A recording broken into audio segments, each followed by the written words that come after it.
Hello there, and welcome. Tonight, we'll slip beneath the surface of history, not just centuries or millennia, but deep into a world that vanished long before our ancestors took their first steps. Imagine a landscape where dragonflies were the size of seagulls, where armored giants stomped through primeval forests, and where the sky was ruled by leathery winged shadows stretching 30 feet wide. Dinosaurs were not monsters. They were real, and often stranger than any fiction we've invented since. Some had feathers, some swam, some grew horns and sails and teeth like sabers. They lived not in chaos, but in complex, evolving ecosystems, and their story is still being uncovered, bone by bone, mystery by mystery. Tonight, we'll explore 100 of the most astonishing truths we've learned so far. And while you're settling in, before your eyes grow too heavy, I'd love it if you gently tapped subscribe or pressed the little hype button YouTube recently added. It's a small click, but it helps keep these experiments and explorations orbiting out into the algorithm. You can also leave a comment telling me where you're listening from and what time it is in your corner of the night. It's oddly fascinating to see where people are drifting off with us, scattered across the world like stars across the galaxy. Now, take a deep breath, let your day drift away, and let's travel together into the quiet corners of the universe. In the hush of deep time, the Earth once belonged to giants, not myths, not monsters, but living, breathing animals that stretched the limits of what evolution could build. Their bones now rest in stone, scattered across deserts and cliffsides, but once they strode across floodplains, swamps, and ancient coastlines, towering higher than trees, longer than whales, heavier than herds of elephants combined. The age of dinosaurs, especially during the Mesozoic, was a time of extremes, and perhaps the most staggering of all was their size. But to understand how big dinosaurs really got, you have to imagine a world sculpted on different scales. One where land animals the length of city buses moved in slow, sweeping strides, and predators the size of vans hunted beneath forests of ferns. The largest of them, the sauropods, were built like living suspension bridges. Argentinosaurus, for instance, may have stretched more than 100 feet from snout to tail, its mass somewhere in the realm of 70 to 100 metric tons. That's more than 14 adult African elephants stitched into one graceful creature, and still, it grew from an egg small enough to cradle in two hands. And yet, for all our measurements and estimates, no living person has ever seen one. The bones we find are often partial, a femur here, a few vertebrae there. To fill in the gaps, scientists turn to comparisons. They study the shape of bones, the attachments for muscles, the proportions between known relatives. They run equations, build digital reconstructions, even pour sand into physical models to see how mass would distribute. It is a science of inference, informed, precise, but always with a margin of mystery. For the largest dinosaurs, the full skeletons are rarely found in one place. Instead, paleontologists build a picture from many incomplete puzzles, layering in data like an artist, slowly revealing form from shadow. It's easy to say a dinosaur was as long as a blue whale or as tall as a 4-story building, but those comparisons only go so far. For a sauropod, its size wasn't just vertical, it was spatial. The way its neck arced over treetops, the gentle sway of its tail behind it, the width of its stance as it moved through the landscape. These weren't just big animals. They were architectures of biology supported by immense, honeycombed bones, lungs more like birds than mammals, and a circulatory system that may have used air sacs to lighten their load. They were big because the world allowed them to be. High oxygen levels, warm climates, and vast, uninterrupted continents gave them the room and the resources to grow in ways life today no longer permits. But not every dinosaur was a giant. While sauropods stretched the upper limit of size, some dinosaurs pushed in the opposite direction toward smallness. Compsognathus, a delicate predator from the Jurassic, was scarcely longer than a chicken. And later, in the Cretaceous, some feathered relatives of birds shrank to even smaller sizes, flitting through undergrowth, darting after insects. These creatures weren't failed giants. They were perfectly scaled for their environments, agile, fast, and often smarter pound for pound than their colossal cousins. Size in dinosaurs wasn't just about being tall or long. It was about adaptation. Ankylosaurs, covered in bony armor, were built low and squat, like living tanks. Their size was defensive, making them difficult to flip or bite. Hadrosaurs, with their deep chests and long tails, may have used size for migration, moving in vast herds across seasonal landscapes. And then, of course, there were the predators. Tyrannosaurus rex, iconic and imposing, stood over 12 feet tall at the hips and weighed an estimated 9 tons.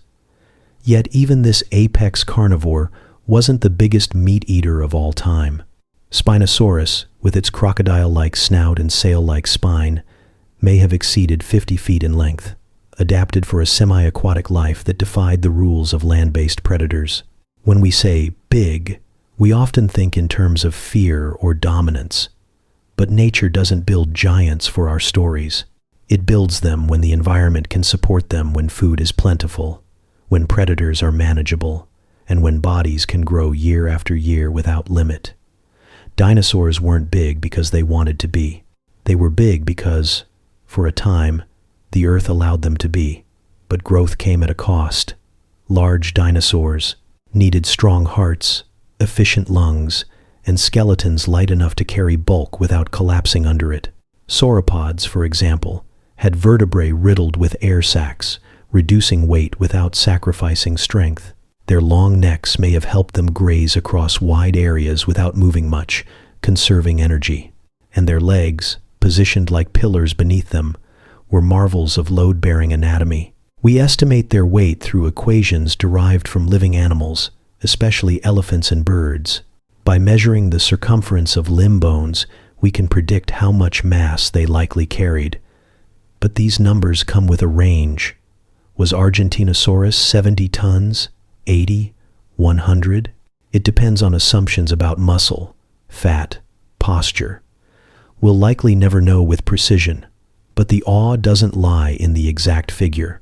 It lies in the fact that something that vast could walk, breathe, eat, and grow, not in fantasy, but in fact. Even with modern machines and cranes, constructing something the size of a sauropod skeleton takes days. And when you stand beneath one, whether real or replica, there's a quiet disbelief that follows.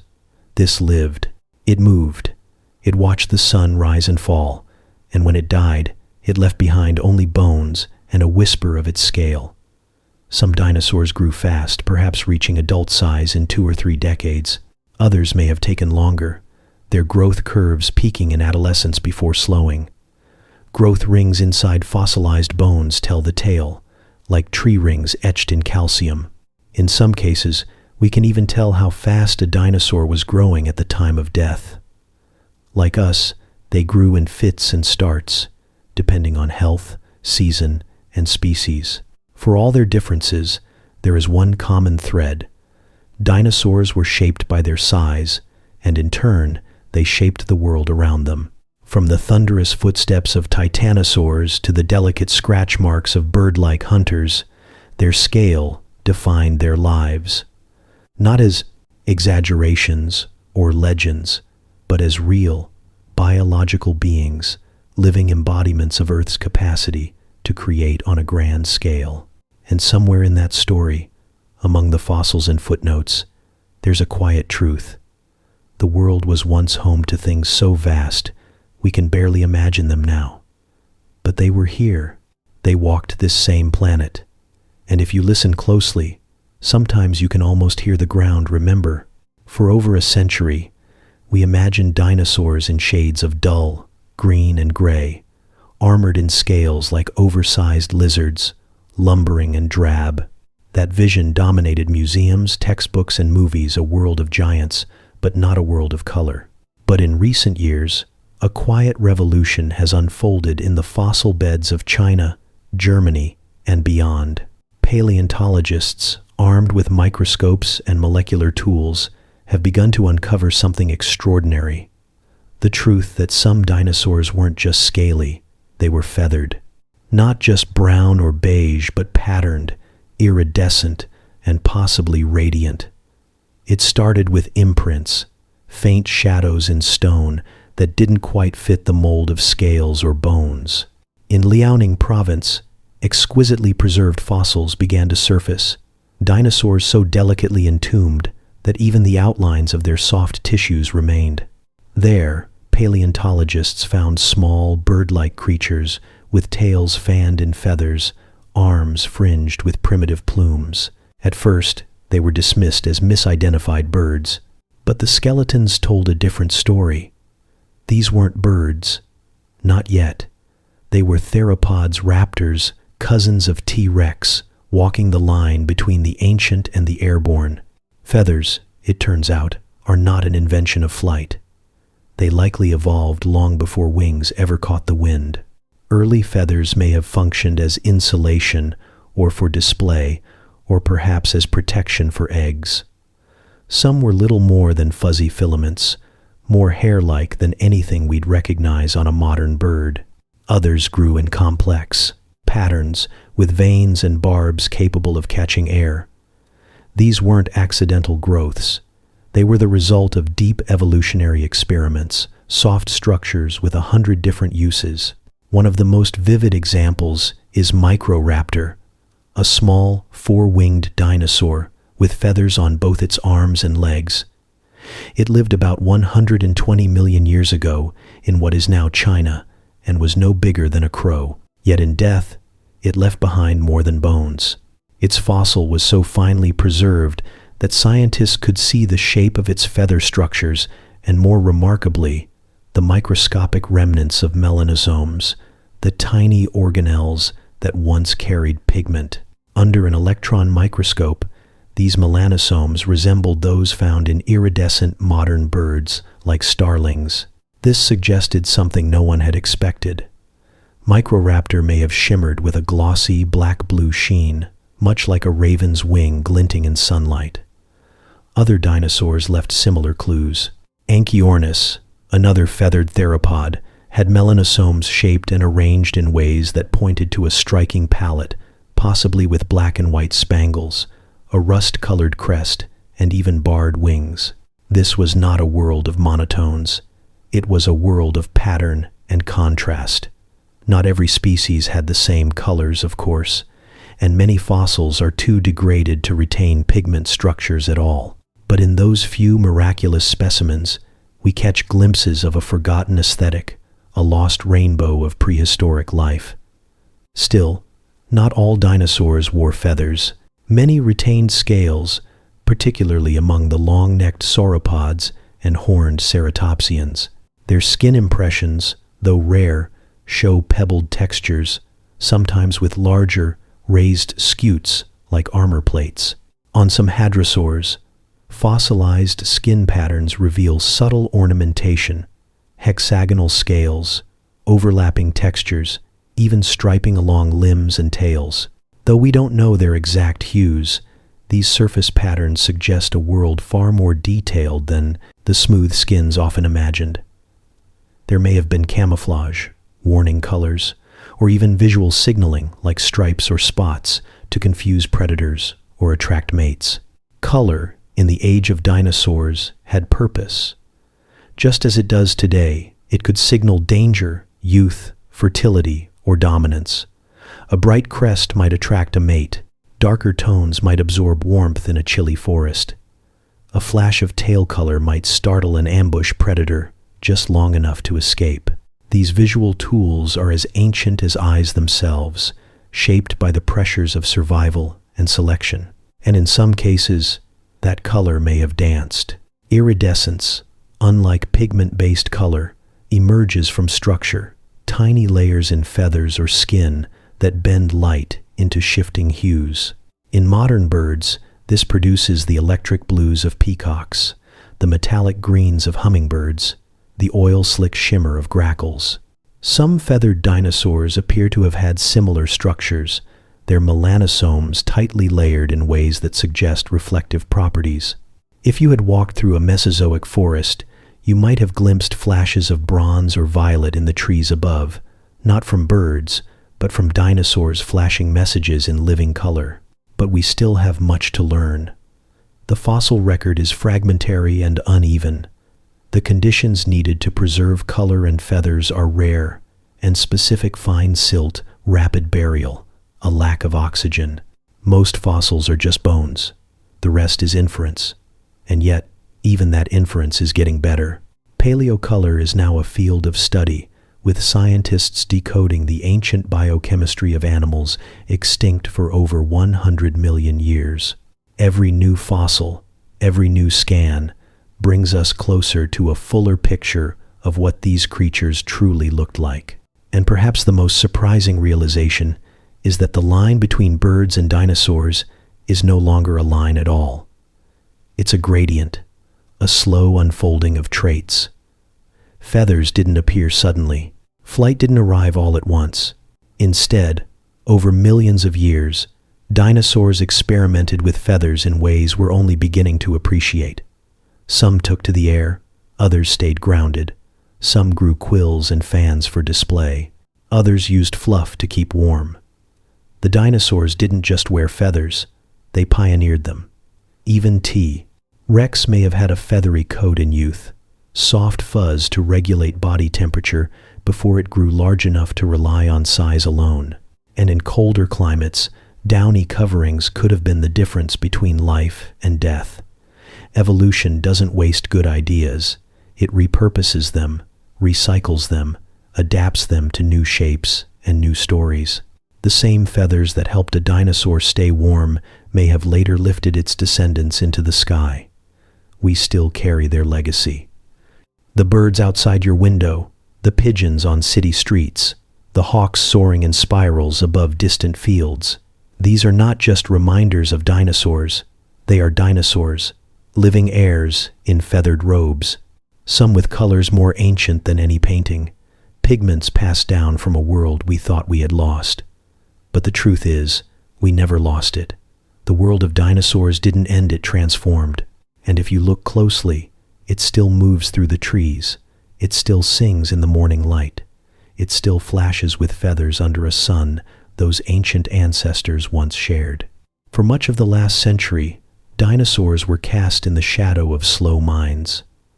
The word dinosaur itself became shorthand for outdated, clumsy, unthinking creatures, giants doomed by their own stupidity.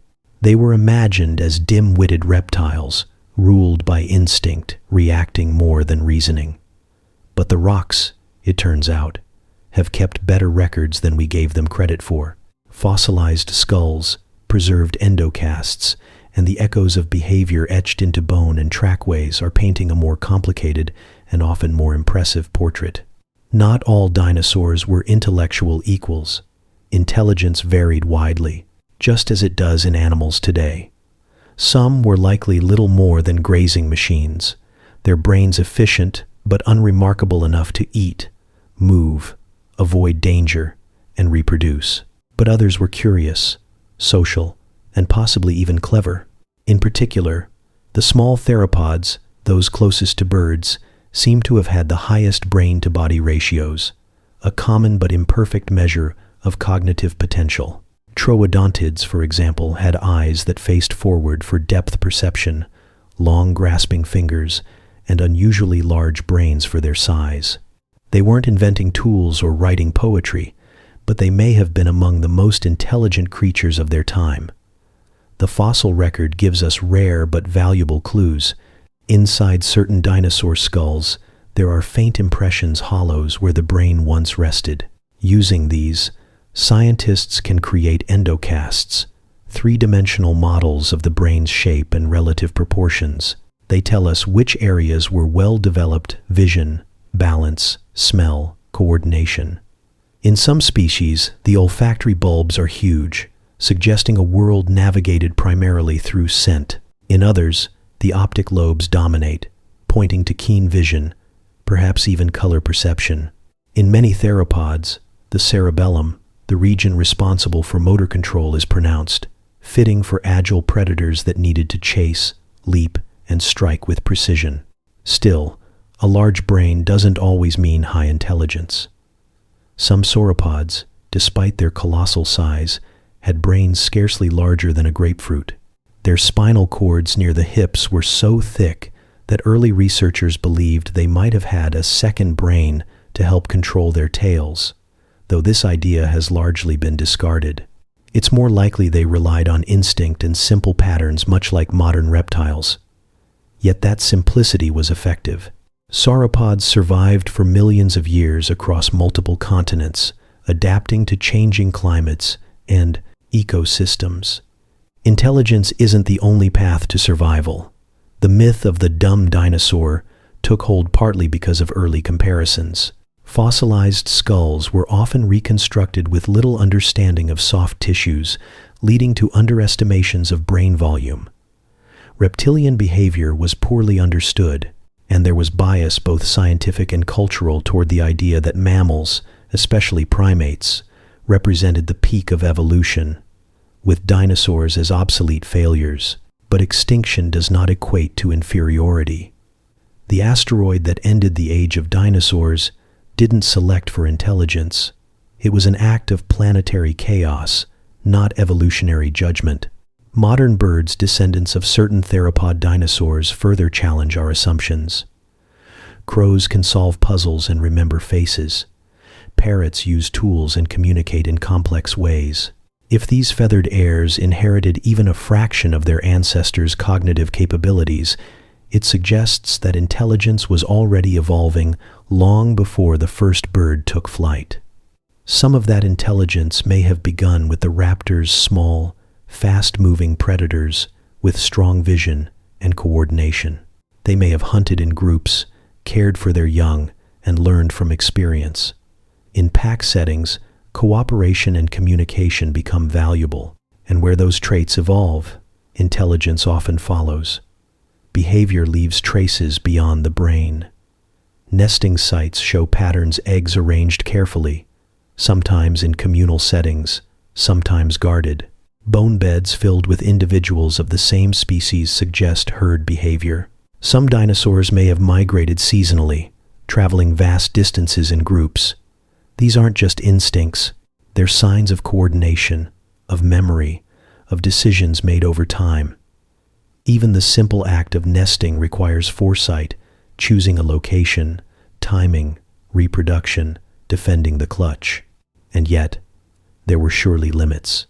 Dinosaurs, even the smartest among them, lived within the boundaries of their biology.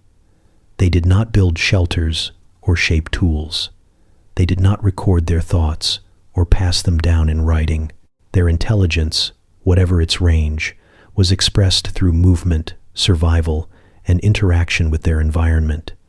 It was quiet intelligence, functional, adaptive, alive. We are left to wonder how it might have continued to evolve. Had the asteroid missed, could some branch of dinosaur kind have developed more complex thought? Would intelligence like ours have eventually taken root among feathers and claws?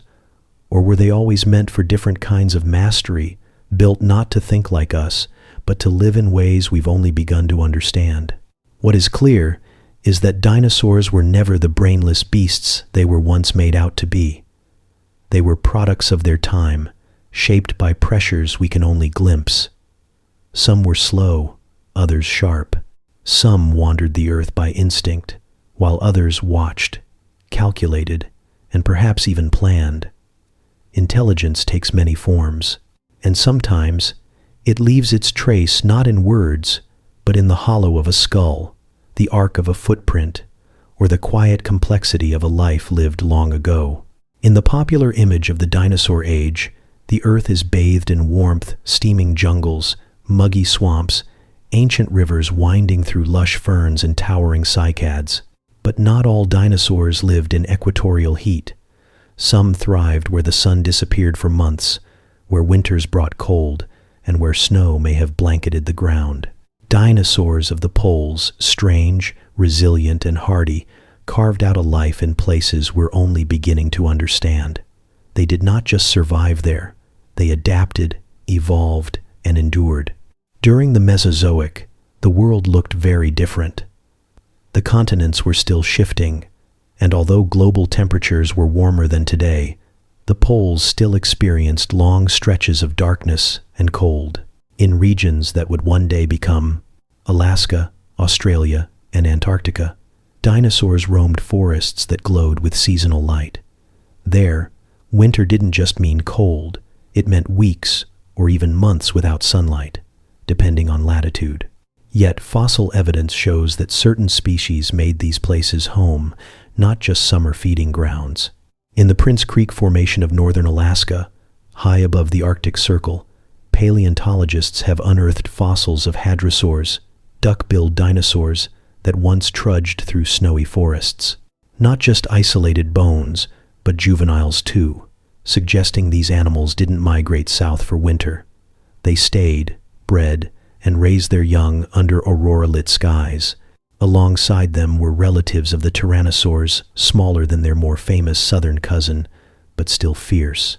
Some species may have developed adaptations for low-light vision, with larger optic lobes or wide-set eyes, better suited to hunt in twilight and shadow. Even further south, in what was once the forested coast of ancient Antarctica, bones have surfaced beneath layers of rock and ice. Long before glaciers carved the continent into an icy wilderness, it was home to nodosaurs, small theropods, and early avian forms.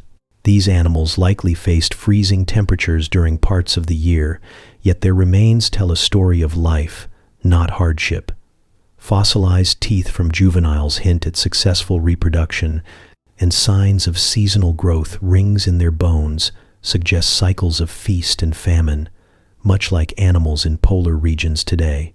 Australia, too, preserves the tracks of polar dinosaurs. In Victoria, fossil beds reveal small, bipedal ornithopods with slender limbs and sharp senses, darting through underbrush in near darkness. These creatures lived during times when the continent sat much closer to the South Pole. The sediments around them once hosted rivers that froze, trees that dropped their leaves, and a sky that turned black for weeks on end. Still, the dinosaurs persisted, some perhaps burrowing to keep warm, others growing insulating feathers to trap heat. Adaptation to such extremes may have been driven not just by temperature, but by light. In months of darkness, survival would have depended on heightened senses, slow metabolic rates, or a capacity to store fat during the light-filled summers. Some paleontologists believe that certain polar species entered states of torpor and a kind of reptilian hibernation, where bodily functions slow to conserve energy. There's no direct proof, but rings in fossilized bones similar to those in trees show growth halts that could line up with cold, dark months. These pauses suggest that dinosaurs in the poles didn't grow steadily year-round. They grew in pulses, responding to light and warmth, much like the life around them. And perhaps most astonishing of all is how much remains hidden. Beneath Antarctic ice, there are entire fossil beds locked in permafrost and stone, only reachable during short summer research windows. Each year, a handful of scientists hike across wind-blasted rock, picking through scree and frozen sediment in search of clues. A single vertebra, a fragment of jaw, the impression of a leaf, that these tiny finds help us reconstruct a vanished forest, a living world that once flourished, where today only snow and silence remain. The polar dinosaurs challenge our assumptions. They remind us that evolution isn't confined to comfort zones, that even in the most demanding environments, life finds a way, sometimes quietly, slowly, but with fierce persistence. The creatures that lived at the edges of sunlight were not exceptions.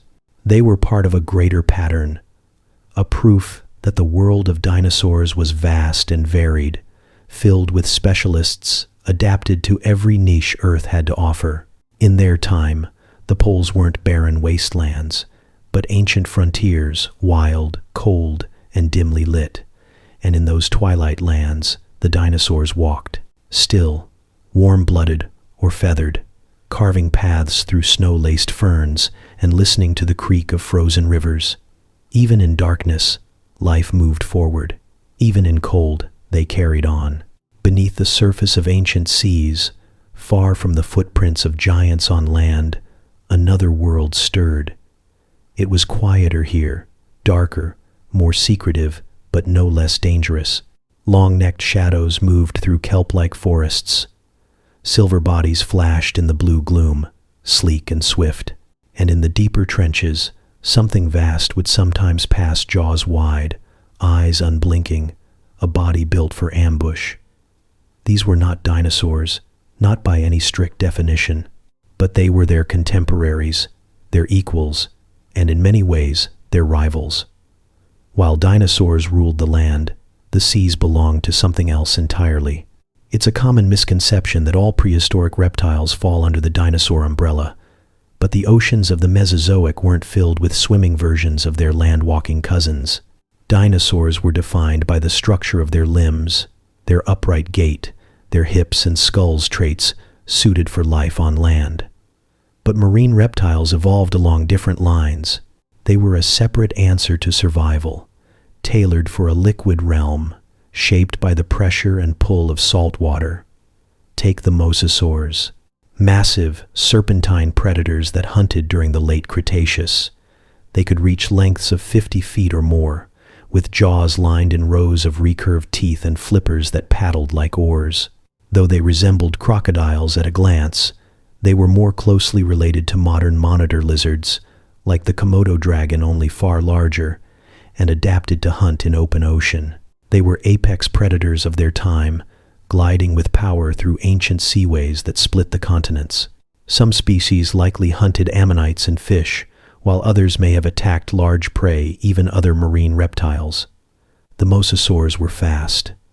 Their long tails ended in a crescent-shaped fin, like a shark's, propelling them with sudden bursts. Unlike sharks, they needed to surface for air, but their sleek design made them deadly in pursuit. Some fossils show young mosasaurs inside the body cavities of others, not unborn babies, but meals. Cannibalism, perhaps, or opportunistic feeding in a world where dominance was always tested. Even more alien, in their own way, were the ichthyosaurs. These creatures, whose name means fish lizard, looked startlingly like dolphins, streamlined, with long snouts, large eyes, and vertical tails. They were not mammals, not even close. Yet evolution had steered them toward a shape nearly identical to that of modern cetaceans. It's a phenomenon known as convergent evolution, where different lineages, facing similar challenges, arrive at the same elegant solutions. Ichthyosaurs first appeared in the Triassic and flourished for millions of years. Some were small and quick, darting through schools of fish. Others grew to enormous sizes, like Shonisaurus, which could stretch over 60 feet, with paddles as long as a man is tall. Their enormous eyes suggest a life spent in deep or murky waters, where light barely filters down. They may have hunted at night, or in the twilight zones, using their vision to track prey through the darkness. Unlike many reptiles, ichthyosaurs gave birth to live young. Fossilized skeletons have been found with delicate infants still curled inside, some halfway through the birth canal. They didn't crawl onto beaches to lay eggs like sea turtles do. They stayed in the water from birth to death, a fully marine life, uninterrupted. And while their resemblance to dolphins is uncanny, they predated them by tens of millions of years, gliding through oceans when mammals were still tiny, furtive creatures in the underbrush. Then there were the plesiosaurs, long-necked, four-flippered animals that paddled through shallows and coastlines like living oarsmen. Some had necks so long and flexible that their heads seemed almost detached from their bodies, sweeping in arcs to snap up fish and squid. Others, like the pliosaurs, shortened the neck and bulked up the jaws, evolving into immense predators like Kronosaurus and Pliosaurus, whose skulls alone could reach lengths of 10 feet. Their bite force, some researchers believe, may have rivaled or exceeded that of Tyrannosaurus rex. It's easy to picture the Mesozoic as a world dominated by roaring theropods and thundering herds, but beneath the waves, a quieter dominance played out. The marine reptiles ruled with grace and ferocity. They didn't leave behind the towering skeletons that now rise in museum halls, but they left traces in stone, fossilized vertebrae, coiled like serpents, teeth embedded in ancient prey, outlines preserved in silts that once settled on seabeds. Even fossilized feces, known as coprolites, tell us what they ate, how they digested, what kind of ecosystem pulsed beneath the crests of long-lost waves. When the Great Extinction came, 66 million years ago, it wasn't only the land that suffered. The mosasaurs vanished, the plesiosaurs with them. Even the once thriving ichthyosaurs had already dwindled by then, displaced or undone by shifting seas and competition. The oceans, like the continents, were wiped clean of their ancient giants. What remained evolved into something else. Whales, seals, penguins, sharks, but none quite replaced what had come before. There is something humbling about that whole categories of life, whole kingdoms of motion and instinct and design, could arise, thrive, and vanish. And all that's left are fossils, mineral echoes of creatures that once slipped silently beneath the waves. Hunting, birthing, breathing, we dig them from cliffs and quarries, brush them clean, and try to imagine what they saw. The shimmer of sunlight on the surface, the flicker of prey darting just ahead, the cold pull of deeper water calling them down. The ocean has always been dangerous, but during the reign of the dinosaurs, it was a theater of giants, and none of them were quite like anything we know today. Not lizards, not fish, not dinosaurs, but something else entirely. Masters of their domain, reptiles of the deep. And for millions of years, they made the ocean their own. Long before humans ever looked up in wonder at the sky, it was already conquered. Not by birds, and not by dinosaurs, but by something stranger, a lineage of reptiles that grew wings and took to the air with a design the earth had never seen before. They were not quite birds, not quite dragons, and not dinosaurs either, though they shared a common ancestor. They were pterosaurs, and for over 150 million years, they ruled the skies with grace, silence, and sometimes overwhelming size. The first pterosaurs emerged in the late Triassic, when the world was still a patchwork of supercontinents and newly forming oceans. At a glance, they might seem like oversized bats, with wings stretched from elongated fingers and light, hollow bones. But their flight was no crude imitation. It was precise, dynamic, and deeply refined. Their wings were made of a skin membrane, strengthened by fibers, and supported primarily by a single, dramatically extended fourth finger. Unlike birds, whose wings are formed from feathers over fused arm bones, the pterosaur's flight was engineered through tension and flexibility, and that difference gave rise to an astonishing diversity of shapes, sizes, and aerial abilities. Some were no bigger than sparrows, flitting through forests and snatching insects from the air. Others grew to the size of fighter jets. The largest of them, like Quetzalcoatlus, had wingspans that may have stretched over 35 feet taller than a giraffe when standing, and heavier than any bird that has ever lived. Just the sight of such a creature lifting into the sky would have seemed impossible. And yet, it flew. How they managed it has been the subject of years of careful study. Early depictions showed them flapping like birds, awkward and heavy. But fossils reveal powerful chest muscles, massive crests, and a unique quadrupedal launch method. Rather than leaping from their legs, as birds do, many pterosaurs likely vaulted into the air, using all four limbs, wings, and hind legs, working in concert to thrust them skyward in a single, explosive movement. Their bones were filled with air sacs to reduce weight, and their wing membranes were likely capable of adjusting tension mid-flight, allowing them to glide, soar, or flap as needed. These weren't passive gliders. Some, like the long-tailed Rhamphorhynchus, were agile flyers, using their forked tails like rudders to steer through coastal cliffs and river valleys. Others may have been masters of thermal soaring, like modern albatrosses, traveling vast distances across ancient oceans, carried by winds and instinct. Their wings weren't just for flight. They were maps, instruments, and lifelines, extensions of their very being. And then there were the crests.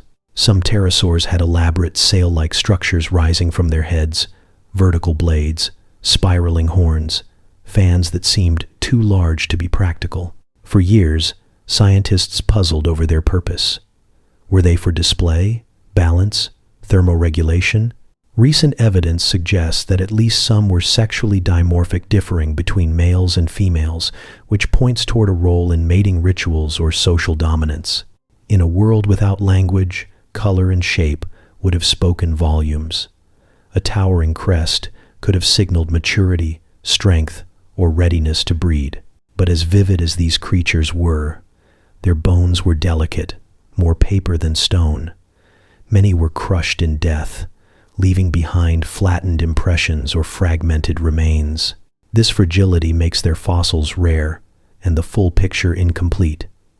Each new discovery is like finding a single feather from a bird never seen alive, a whisper of something that once ruled the wind. Still, the fossil record has given us glimpses into their lives. In South America, trackways preserved in ancient mudflats show where groups of pterosaurs once landed, walked, and took off again. In some regions, fossilized stomach contents reveal diets of fish, squid, or even small terrestrial animals. They nested. Some species laid eggs in soft sediment, and one extraordinary find includes a clutch of preserved eggs, complete with developing embryos inside. These were not monsters. They were animals, with life cycles, instincts, and families. As the age of dinosaurs came to a close, so too did the reign of the pterosaurs, the same asteroid that ended the lineages of Triceratops and Tyrannosaurus swept them from the sky. Birds, their evolutionary cousins, managed to survive, shrinking into seed-eaters and forest dwellers before diversifying again. But the pterosaurs left no direct descendants. When they vanished, a whole way of flying went with them. And yet, their legacy lingers not just in the bones, but in the idea of what flight can be. That life once built giants that soared without feathers, that the sky was once home to creatures whose wings stretched longer than the length of most rooms. They remind us that flight isn't bound by one design. It's an idea of movement, escape, and freedom, and the pterosaurs mastered it in a way that was utterly their own. For millions of years, they owned the open air. They watched the sun rise from above the clouds. They hunted by moonlight over silver oceans. And though they are gone, the sky remembers them still. In the pantheon of prehistoric life, one name echoes louder than all the rest.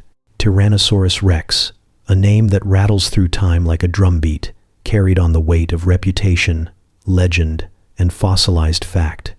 It is the icon of extinction, the poster beast of childhood awe, the crown jewel of natural history museums across the world.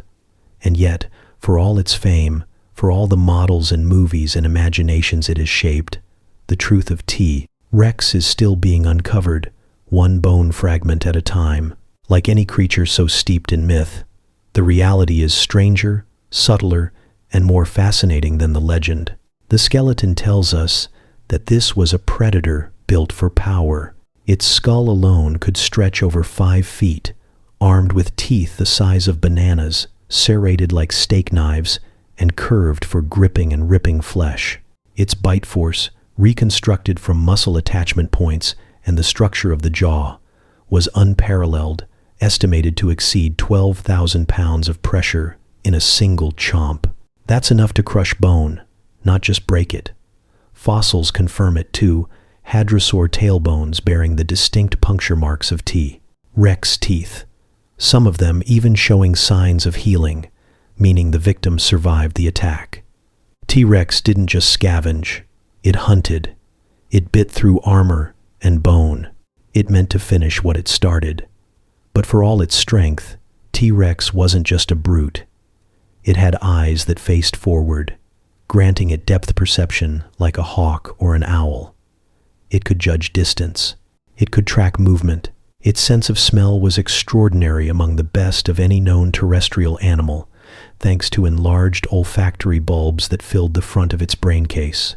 Some researchers believe it could smell prey from miles away, trailing scent on the wind through forested valleys and open plains. And its hearing, too, may have been finely tuned, especially to low frequencies. These were not dull senses. They were sharp, layered, alive. Its arms, long the subject of jokes and cartoons, were small only in comparison to the rest of its massive frame. In truth, each arm was as long as an adult human's and ended in claws that could slash with considerable force. They may have been used during mating or to grip prey during feeding, though their true purpose is still debated. What's certain is that nothing in T-Rex was accidental. Evolution doesn't waste energy on parts that aren't useful. Every inch of its design served a function, even if we haven't yet understood them all. And then, there's the question of speed. Popular depictions once showed T-Rex sprinting after jeeps, a thunderous blur of teeth and muscle. But the reality, while still terrifying, is more measured. Biomechanical studies suggest that T-Rex wasn't built for sustained speed. Its bones and massive weight, up to 9 tons, would have made high-speed running dangerous, risking bone breakage. Instead, it likely moved with a powerful, ground-swallowing walk or a fast trot, capable of short bursts but not long chases. More lion than cheetah, more ambush than pursuit. In recent years, feathers have entered the picture, not for adult T-Rex necessarily, but for its ancestors and possibly its young. Fossil evidence from closely related species shows the presence of primitive feathers used not for flight, but for insulation, display, and thermoregulation. If T-Rex hatchlings were downy and soft, it adds an unexpected vulnerability to the creature's image. It wasn't born a monster, it became one, and in that window between hatchling and hunter, it may have even been cared for. Parenting in dinosaurs remains a field of study filled with open questions, but there are tantalizing clues. Nest sites, brooding postures, and fossils of adults found near juveniles suggest that some dinosaurs were attentive mothers or fathers. If T-Rex was among them, then it too may have guarded its young, fed them, taught them, not unlike birds today. Imagine a mother T-Rex, crouched low, her body arched protectively over her offspring, breath steaming in the morning air, not roaring, not chasing, just watching, waiting. Despite decades of research, the portrait of T-Rex remains incomplete, shifting with each new discovery. In one era, it was a tail-dragging, sluggish beast. In another, a fast, upright predator. Today, it's something in between: powerful, intelligent, sensory-driven, and complex. The more we learn, the more we realize how little we knew and how much we still don't. There are even questions about its skin. While no full-body impressions have been found, patches suggest a scaly surface, perhaps interspersed with feathers in early life. Was it dark and mottled to blend into forests? Was it boldly patterned to signal dominance? We don't know. We may never know. But it's a reminder that science is not static. The fossils speak, but we must listen carefully, and often more than once. Tyrannosaurus rex wasn't the biggest predator of all time. It wasn't the fastest or the longest lived, but it has become the most iconic, not just because of its power, but because of its mystery. It sits at the crossroads of imagination and evidence, a creature that walked the earth in full reality, but whose life can never be entirely recovered. We chase it through bone beds and field notes, through CT scans and 3D models, through dreams and dust. And with every question we ask, T-Rex becomes a little more real.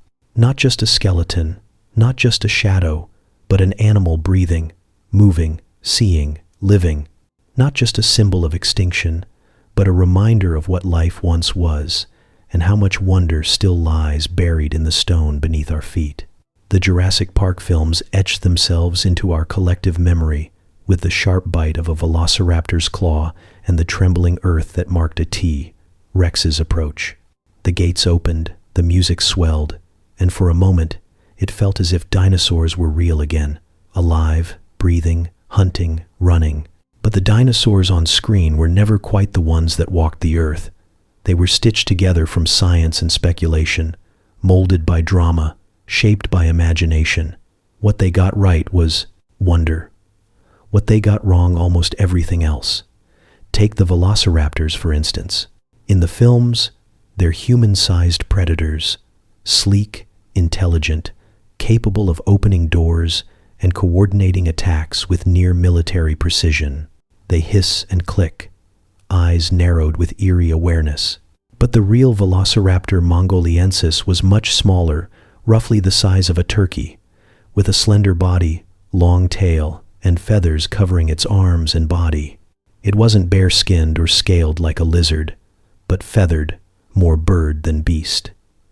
Its famous claw, the sickle-shaped talon on each foot, was indeed real, and it was sharp. But its hands wouldn't have moved the way the film showed. They faced each other like a bird's wings, not like the grasping claws of a primate. The intelligence of raptors has been overstated too. While some dromaeosaurs, the group to which Velociraptor belonged, had relatively large brains for their size, calling them geniuses of the Cretaceous is a stretch. They were clever for dinosaurs, yes, possibly comparable to modern birds like crows or hawks, but they didn't coordinate like wolves or hold philosophical grudges. They hunted, fed, nested. Their world was simpler than the one we imagined for them. The confusion, in part, came from blending species. The filmmakers based much of their raptor behavior and appearance on Deinonychus, a larger cousin of Velociraptor, and simply used the more dramatic name. Later discoveries would reveal that many of these species were even more bird-like than anyone had guessed. Some may have had iridescent feathers, glinting with subtle color. Some may have danced to attract mates. Their mystery lies not in what they did, but in how much of their story is still incomplete. Then there's Dilophosaurus, the small, frilled predator in the original film that spits venom and unfolds a colorful collar before attack. In reality, Dilophosaurus was nothing like this. It was much larger, nearly 20 feet long, and there is no evidence. It spat venom, had a frill, or hunted with theatrics. The frill was borrowed from a real lizard, the frilled dragon of Australia, which uses its neck fan to scare off predators. The venom, too, is pure fiction, but it made for a memorable scene, one that etched itself into cinematic history even as it strayed far from the fossil record. And of course, there's the premise that started it all, the cloning of dinosaurs from blood trapped in amber. It's a beautiful idea, poetic, even that tree resin could preserve the ancient DNA of creatures lost for 65 million years, waiting for the right mind to bring them back. But DNA is fragile. It breaks down over time, shattered by temperature, radiation, and chemical decay. Even under ideal conditions, DNA degrades to unreadable fragments in less than 1 million years. No verified dinosaur DNA has ever been recovered, not even in the best preserved fossils. The blood-sucking mosquitoes fossilized in amber might hold remnants of their last meals, but so far they have not yielded anything usable. Science has progressed, yes. We've learned to read ancient genomes from mammoths and Neanderthals, species preserved in permafrost in caves. We've even begun reconstructing the genomes of long-extinct birds. But dinosaurs are deeper in time. Their code is scattered, eroded, gone. To recreate them from scratch would require more than blood. It would demand imagination, guesswork, and perhaps rewriting parts of life itself. And even if we could, the question would shift from how to why. The truth is, a real Jurassic Park, even with the best science, would look nothing like the films. The animals would be feathered, not scaled. They'd move with jerky, bird-like gestures, not slow, theatrical menace. Their behaviors would be unfamiliar, even alien. Many might not survive outside their original ecosystems. The plants would be wrong. The air, too, different. Our world would not feel like theirs, and theirs, reborn, would be something entirely new. What Hollywood got right was the awe, the sense of stepping into a world both ancient and untamed, of peering through the veil of time and seeing life not as it is, but as it once was, raw, massive, and majestic. The thrill of being near something that had vanished. The idea that extinction is not always the end of the story, but the reality of dinosaurs is richer, and in many ways, more astonishing than fiction. They were not monsters, but animals. They lived not in roars and rampages, but in herds and broods, in migrations and nesting grounds, in moments of hunger, fear, competition, and curiosity. Their world was loud with insects, humid with ferns, filled with scents and shadows we can barely imagine. And for all that cinema created, it never quite captured that texture. In chasing drama, the movies left behind the subtleties. They missed the colors, the feathers, the slow unfolding of a hatchling from its shell. They skipped the long, careful walk of a mother leading her brood. The way a predator waits in silence, unseen, the quiet before the chase. The simple act of survival. Day after day, under alien skies, dinosaurs were real.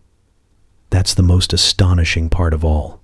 And the more we study them, the bones, the fossils, the imprints of their skin and thoughts, the more vivid they become. Not as monsters in theme parks, but as creatures that once breathed this earth, shaped it, ruled it, and then vanished, leaving behind only fragments of their story in stone. The real Jurassic Park was never on an island. It was here, all along, beneath our feet, waiting to be remembered. For a long time, dinosaurs were imagined as brute creatures towering, thundering, locked in constant battle. They roared, chased, fought, and fell. But the earth beneath them, quietly absorbing the imprints of their lives, has told a different story. It has whispered of strange rituals, of soft moments, and clever movements. In scattered fossil beds and hardened mud plains, paleontologists have begun to uncover signs of behaviors that feel almost theatrical. Some dinosaurs dug into the earth to protect what mattered most. Others may have danced, rhythmically moving to rhythms we'll never hear. And some dove into water with a grace that defied their bulk, leaving only ripples fossilized in time. Among the first behaviors to be reconstructed was nesting, not just laying eggs and leaving them, but true nesting, choosing a site, shaping it, returning to it, and possibly guarding it. In Mongolia's Gobi Desert, the remains of an oviraptor were found curled protectively atop a nest of eggs, its arms outstretched as if sheltering them. For years, its name Egg Thief had painted it as a villain, a predator caught in the act of raiding another's clutch. But further discoveries revealed that these eggs were its own. The skeleton wasn't stealing. It was brooding, dying, even in the act of care. Elsewhere, entire nesting grounds have been unearthed, layered with dozens, even hundreds of egg clutches, laid in circles or rows, some with tiny tooth marks inside where hatchlings had once broken free. Maiasaura, a duck-billed dinosaur whose name means good mother lizard, is known from such sites. The evidence suggests that its young stayed in the nest after hatching, unable to walk, dependent on parents for food and protection. Adults may have returned to the same nesting sites year after year, just as seabirds do today. These were creatures shaped not only by survival, but by devotion, by repetition, by memory. And then there are the tracks. Soft mud, once crossed and forgotten, has become permanent. Whole stories lie in those imprints, herds moving together, young ones clustered in the center. wide strides that suddenly shorten, as if something startled them, lone trails that suddenly stop, with no exit, tracks perhaps where the animal took flight or sank into a softer patch of ground. Among the most curious are circles and spirals, footprints layered over each other in repeating patterns, like choreography written in stone. Some paleontologists believe these patterns could be the remnants of mating displays.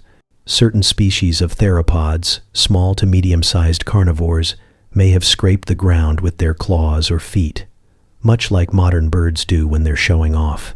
In particular, one fossil site revealed parallel trackways where the same shapes were repeated again and again, not in motion but in place.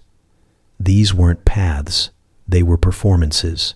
The artists were creatures like Troodon, or perhaps even early relatives of birds, strutting and scraping to attract a mate under ancient skies. It's a strange thing to think of a dinosaur dancing, feathers shimmering, head bobbing, claws tapping the earth. But evolution is full of rhythm. From the bowerbird's archways to the crane's spirals, movement becomes language when words do not exist. And if today's birds inherited their courtship rituals from ancient ancestors, then those steps may have once echoed through ferns and open plains long before our species ever dreamed of music. Swimming, too, leaves its marks. In some riverbeds and lake shores, paleontologists have found sets of long, deep scratches, spaced apart in regular intervals, not footfalls, but drag marks. In others, only the tips of toes press into the surface, while the rest of the foot never quite touches. These suggest animals that weren't walking, but paddling half-submerged, their bodies supported by water. One of the most debated is Spinosaurus, the sail-backed predator of North Africa, whose long crocodilian jaws and conical teeth hint at a fish-heavy diet. Its bones, unusually dense, suggest neutral buoyancy, like a penguin or hippo. And recent fossil finds include tail vertebrae, shaped more like a paddle than a rudder. This was not just a wader, it was a swimmer. Even species we don't associate with aquatic life may have ventured into water more often than we think. Dinosaurs had to cross rivers, survive floods, escape predators. Some may have floated in marshes, their weight dispersed across wide bellies. Others could have foraged near water's edge, their movements recorded in overlapping prints, walking forward, then suddenly turning, startled by a splash. Every footprint is a moment, every trackway a chapter. Together, they hint at a story much richer than chase and kill. And sometimes, behaviors leave no physical trace at all, just the shapes of bones, subtly altered, thickened claw tips, worn smooth from repetitive use, muscle scars etched into femurs, suggesting frequent, forceful movement, asymmetries in the hips or shoulders, as if one side was favored more than the other. These aren't accidents, they're habits, built over a lifetime of action. A dinosaur that dug burrows might leave behind a forelimb with thicker joints. One that displayed often might show hypertrophy in its neck or crest. Bones become maps of behavior when read carefully. What emerges from this growing field of study is a sense of nuance. Dinosaurs weren't just survivors in a brutal age. They were parents, performers, swimmers, and possibly even dancers. Their intelligence may have been shaped not just by instinct, but by interaction. Their behaviors weren't only reactive, but anticipatory. They prepared, planned, returned to the same places, repeated the same rituals. They learned. They remembered. The fossils don't tell us everything. They can't capture scent or sound. They can't show us how a hatchling nuzzled against its parent, or the exact posture of a dance. But they give us enough to imagine, to extrapolate, to look beyond the bones. They remind us that behavior is as ancient as biology, and that long before humans named these creatures dinosaurs, they had already written stories of their own, scratched into the ground, whispered through movement, preserved by chance and time. And those stories, once buried, are still being told.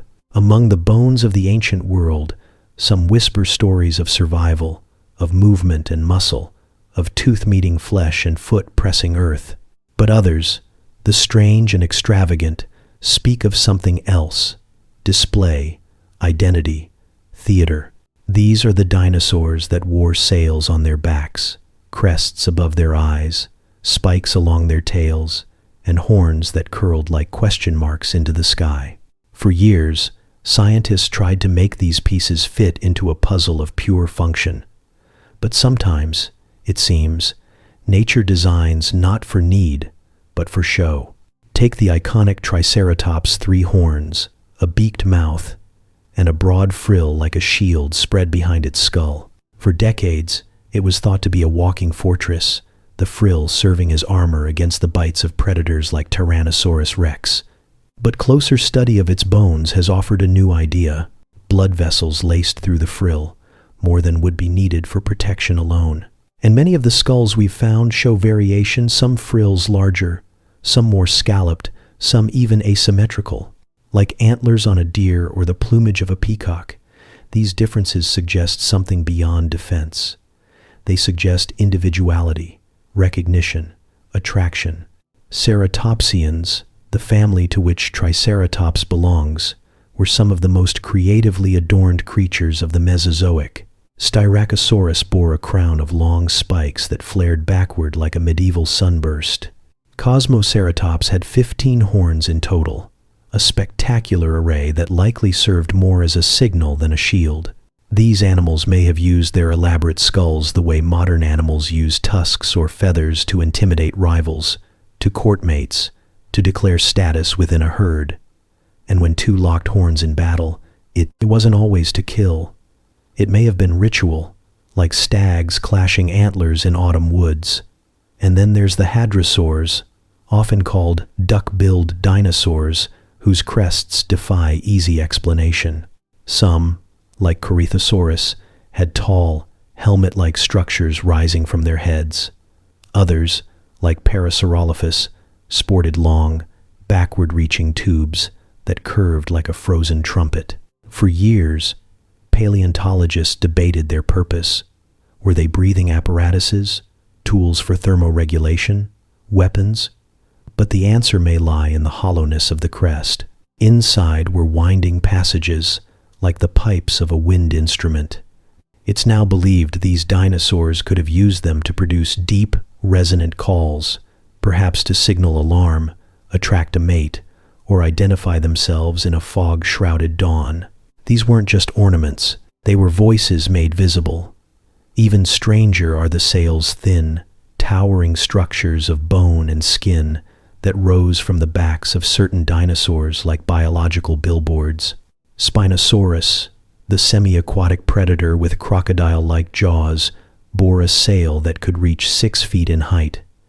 Its purpose is still hotly debated. Some suggest it helped regulate temperature by catching the sun or dissipating heat. Others believe it was a display structure, used to impress rivals or mates, or to make the animal appear larger to potential threats. In a watery environment where body shape matters, the sail may have even helped with stability or steering. Or perhaps, like many things in nature, it served more than one purpose at once: part signal, part function, part identity. Dimetrodon, often mistaken for a dinosaur, but in fact a synapsid, a distant cousin to mammals, had a similar sail long before the age of dinosaurs began. That such a feature evolved more than once, in separate lineages and across vast stretches of time, suggests that sails offered some evolutionary benefit, but not all benefits are practical. Some are social. A peacock's tail is unwieldy. A deer's antlers are heavy, and yet they persist because they speak the language of selection, not survival from predators, but survival through reproduction. A sail might have said, "I am strong, I am healthy, I am here." And what of the truly bizarre? A Margosaurus, a long-necked sauropod from South America, had twin rows of elongated spines running down its neck and back. Some believe these were covered in skin, forming a double sail. Others think they were bare, acting as spikes for defense or display. No animal alive today has a body quite like it. It stands as a testament to the evolutionary freedom of the time when ecosystems could support experiments, and nature was not yet finished sketching the outlines of what life could be. Pachycephalosaurus had a thick, domed skull up to 10 inches of solid bone. Did it headbutt rivals, like bighorn sheep?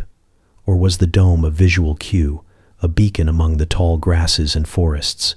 We've found specimens with signs of injury, supporting the idea of combat.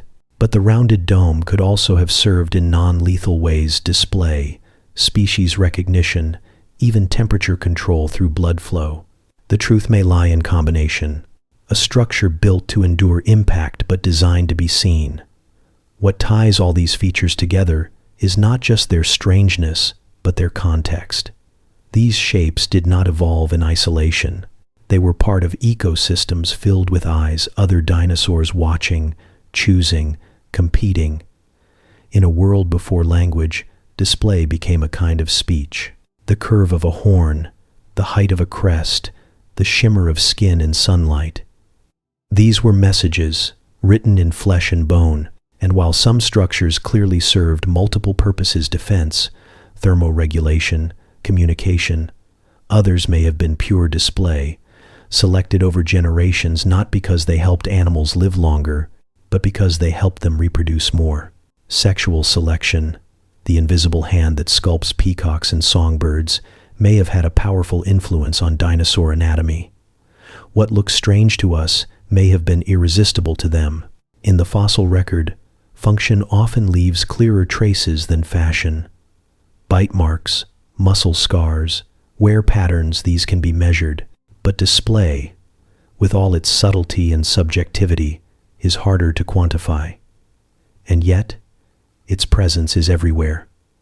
In the horns, the humps, the sails, in the willingness of evolution to create something not just useful, but beautiful, or strange, or both. The age of dinosaurs was not only one of predators and prey, of giants and extinction. It was also an age of signals and symbols, of creatures that carved their identities into bone. And though their colors have faded and their calls have gone silent, the shapes remain, frozen in rock, standing like sculptures from a forgotten age, each one a signature, a declaration, a mystery still unfolding. If you look out your window right now and see a sparrow on a branch, a hawk circling above, or a pigeon pacing the pavement, you're watching dinosaurs. Not their descendants, not their distant cousins, actual, living dinosaurs. The idea sounds impossible, like a trick of semantics or a metaphor stretched too far, but it's not. It's the outcome of over a century of fossil discovery, anatomical comparison, and slow-burning scientific revolution. Because when the veil of extinction is lifted and bones are read like sentences, the story they tell points not to an ending, but to a transformation. It begins with the theropods. Not all dinosaurs were built alike. Some were lumbering plant eaters with legs like tree trunks, while others were lithe predators built for speed and balance. Among these meat eaters was a branch called Maniraptora, a clade that included creatures like Velociraptor and Deinonychus, small and fast with feathers sprouting along their limbs. These weren't feathered in the decorative way we imagine birds today, but in a way that suggested something deeper, a structure that helped them insulate, signal, perhaps even glide. The similarities between these theropods and modern birds are not just skin deep. Look at the bones. The wishbone, or furcula, a V-shaped bone that acts like a spring during flight, is found in both. So are air-filled hollows in their skeletons that made them lighter, and a three-fingered hand, which evolved into the structure of a wing. Some even had feathers that bore microscopic structures called melanosomes, which gave color to their plumage, an ancient echo of iridescence. Then there's the way they stood and walked. Most theropods held their bodies horizontally, with tails stretched out for balance, not dragging behind them like the old textbook drawings suggested. Their legs were tucked beneath them, not splayed like a lizard's, and their bones showed evidence of high activity levels, meaning they were likely warm-blooded, fast-moving, and metabolically active, all traits that connect them more to birds than to cold-blooded reptiles. Over time, the line between non-avian dinosaurs and the first true birds blurred to the point of near invisibility. Archaeopteryx, once thought to be the first bird, is now just one data point in a branching, tangled tree. It had feathers and could glide, perhaps even flap, but it also had teeth in its beak and a long bony tail.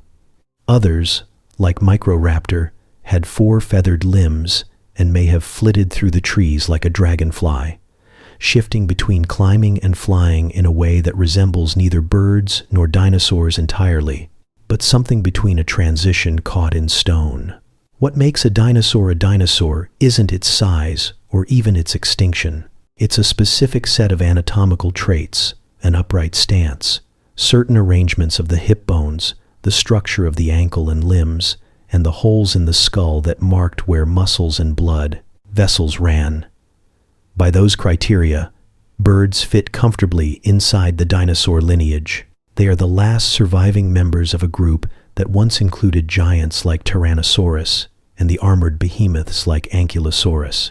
When the asteroid struck and most dinosaurs perished, a few small, feathered survivors endured.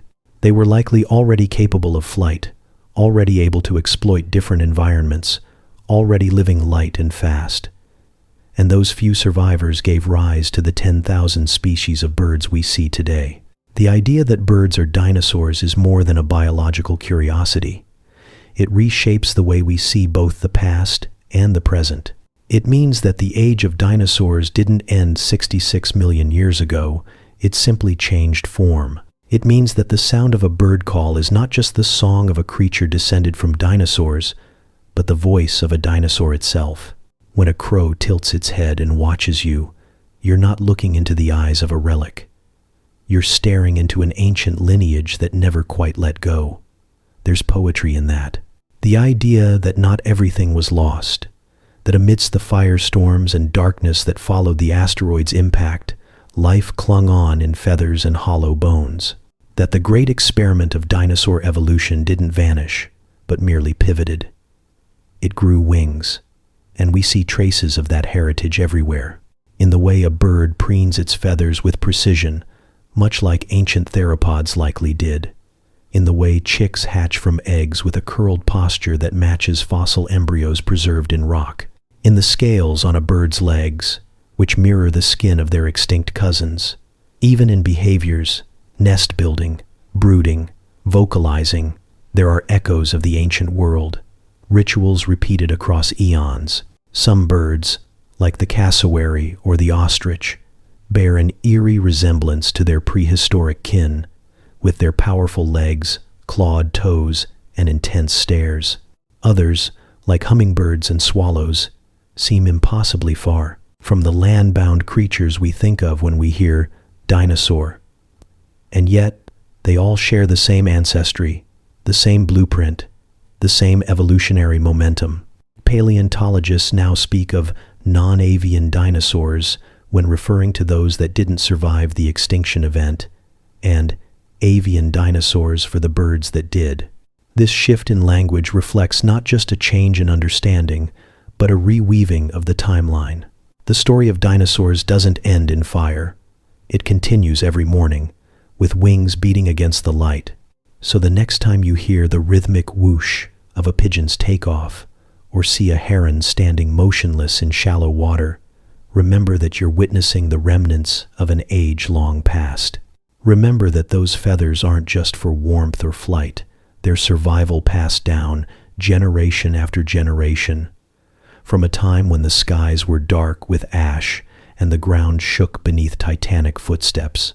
Birds are not what came after dinosaurs. They are what dinosaurs became, and through them, the ancient world still stirs.